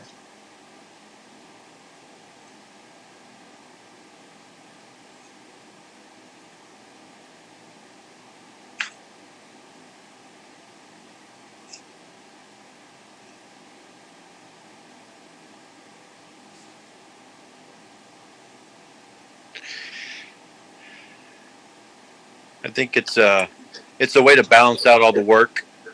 I think I think you got two local council members that have seen the ups and downs of downtown.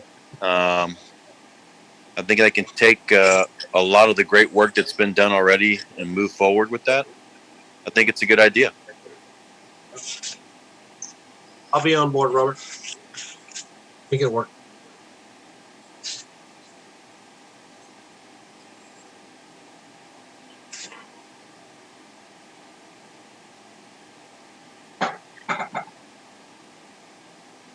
As much as downtown is important to me, I also know how important it is to Councilmember Ellison.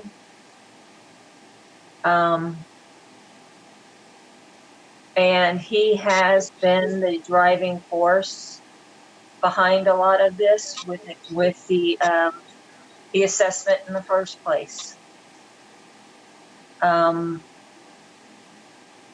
So I honestly believe that Councilmember Ellison, if he feels he has the time and the energy and he is able to do it, he most definitely needs to be on this task force. So with that being said, I am on a lot of task force, and I do have a lot going on, and I'd be okay with stepping down and allowing Councilmember Tobias to take my place on the task force. And I know he'd do a great job. I know Councilmember Ellison is very passionate about this. I know Tracy has been working on the RFP for the Troutt building. So I know she's very passionate about downtown. So I'd be okay with that task force, providing they would make the exception to make sure meetings were a little later after Michael got out of work.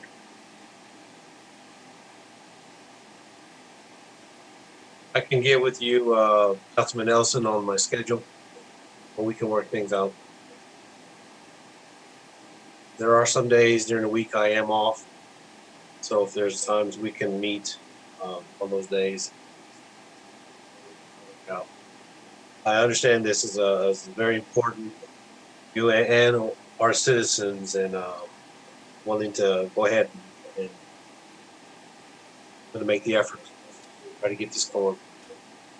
Again, I grew up here, just like Robert. I think him and I have both same vision, same background, same history.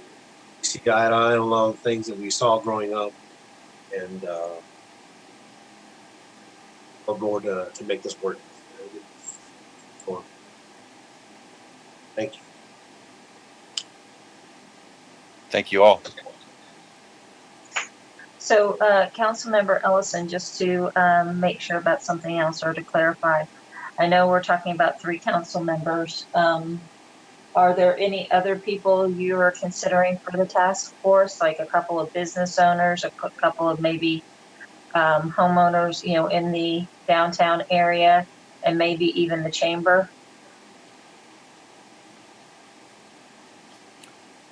Absolutely. So, and I thought about this, if this would be something that I would recommend pushing it forward, or if it would be something that a task force would get together and brainstorm on who they would also include, whether it be business owners, um, church organizations, chamber, citizens, different things like that. I think I landed on just appointing the task force of council members right now, and then allowing the task force to come back with recommendations of who they think would be uh, uh, helpful in this situation. Okay, great, thanks. One of the things to keep in mind when you're appointing, just remember, the more people you have from the area is better, whether it's the citizens that live in downtown or the business owners of downtown. I know one person I can think of, right, is the gentleman that owns the karate studio downtown. Yeah, he's really good. So I Mhm. really target people that are affected by that live, work, or own a business in downtown. Is something to keep in mind. That way, when you're going through the process, there's no question of how people think that, well, this was an outside person. These are actually people in the community that are impacted by what happens downtown.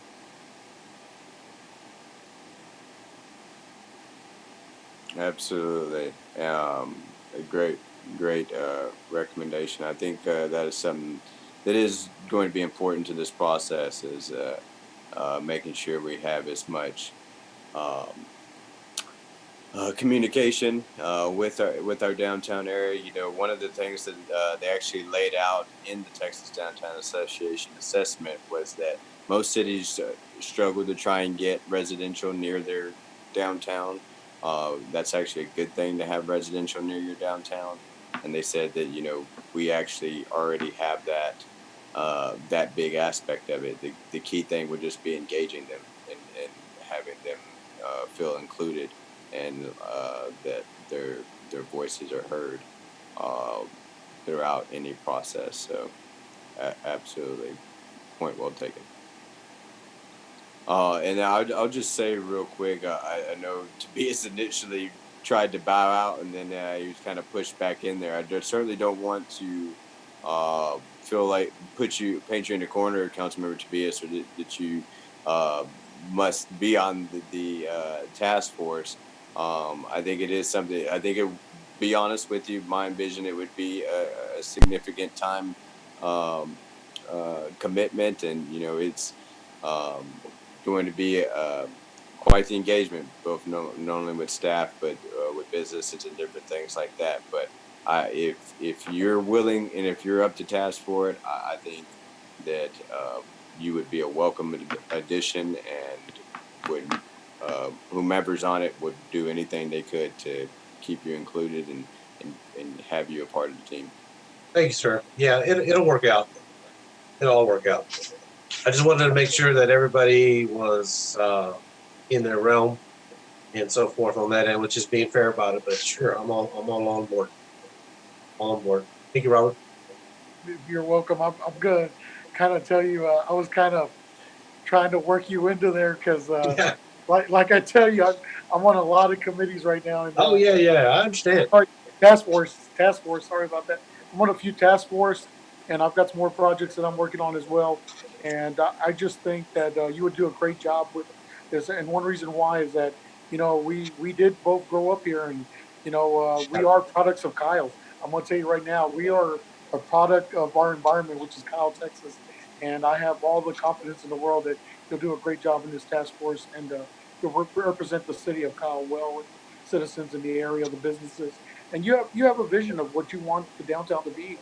And I just like do. we always pictured it, like we grew up watching these downtowns with families walking around in them, and we always envisioned that for Kyle. So I'm fully supportive of you being on this task force, and I'm glad that Councilmember Ellison brought this forward, and I look forward to what our downtown will be in the future. Yes, sir.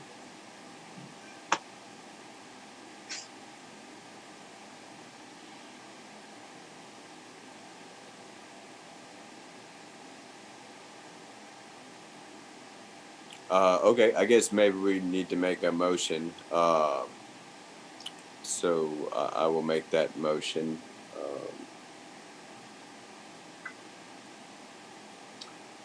I would like to make a motion to create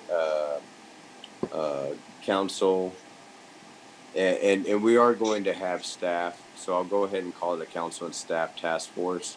I know that there's been some staff that's kind of already initially been talked to about their interest on being on this. I know our community director, Howard Kuntz, has expressed interest on this, and we might have some others. But so my motion would be to create a city council staff task force focused on continuing initiatives outlined in the Texas Downtown Association report, as well as any additional scope dealing with our overall downtown area in order to make recommendations to council. Second.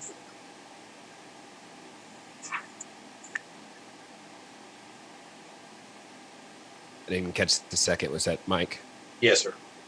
All right. It's been moved by Councilmember Ellison, seconded by Councilmember Tobias. Is there any further discussion on the motion? Did you specify the members of the council members on the task force? Oh, No, we didn't. friendly amendment to add council members Shield, Tobias, and Ellison as the council task force members. Are you amenable to that?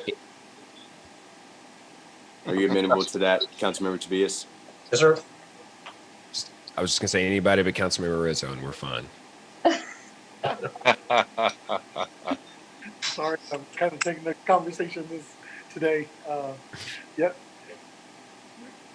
All right. Any further discussion? All those in favor say aye. Aye. Aye. All opposed. Motion carries 7-0. All right, next up, agenda item number 27, discussion regarding Fajita Festival Pie in the Sky and other 2020 events. This is not intended to be a long discussion, but rather just to give a basic kind of culmination of where we stand on events. As it stands right now, I believe Fajita Fest, as we are calling it, we are moving forward with a plan to roll that out as a signature event in the spring of 2021. And then the fall events will continue to be Pie in the Sky. This year, I think, is somewhat unique for Pie in the Sky because of all of the coronavirus stuff going on, trying to figure out logistically whether or not Pie in the Sky will be able to continue in full scope. Will be something I think we're going to have to continue to look at and keep kind of penciled in. But certainly the essence of the festival will need to continue moving forward. I think also that the fall will be a great opportunity to take Pie in the Sky and expand on it to make the event more focused on kids, and also to try to bake in some of the social distancing practices and best just make this fall event something a little bit more unique, coming together, so to speak, if it works out that we should be able to have an event at that time. And then the third event is the fireworks, July 4th. As of right now, I believe July 4th fireworks is still proceeding. I do not know if we have yet selected a contractor. I don't remember that. Mariana might be able to answer that, or Scott. We have not yet. Okay, well, my suggestion would be that staff move forward, because I think no matter what, July 4th fireworks show should be full steam ahead. I personally have no COVID-19 concerns over that event or the way it's put together, and I think it would be special. So that's really the only updates I wanted to bring forward, and to see if anyone had any thoughts or discussion points.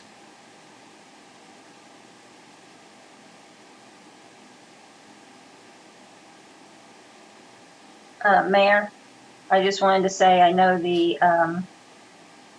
I guess it's the staff committee on Pie in the Sky is still working very hard to put Pie in the Sky together and get it going. And as a shout out, congratulations to Sarah. We now have a new member of our team, Kyle, and she is working a little bit, when she can, in regards to the event. But we all have our orders while she's out to help and do what we need to do to get Pie in the Sky up and running, if allowed to do so.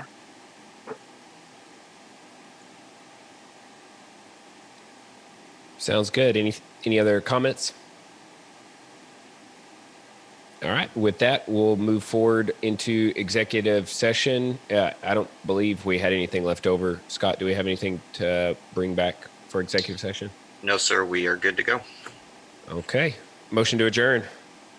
Mayor, I'd like to make a motion to adjourn. Second. All right. So it was moved by the mayor, seconded by Councilmember Villalobos, I think. Yeah. All those in favor say aye. Sorry. I didn't Have hear a good night, guys. I thought you said you'd entertain them. No, I just said motion to adjourn. That was entertaining though. That was. Good night. It's been a long night. Let's go to sleep.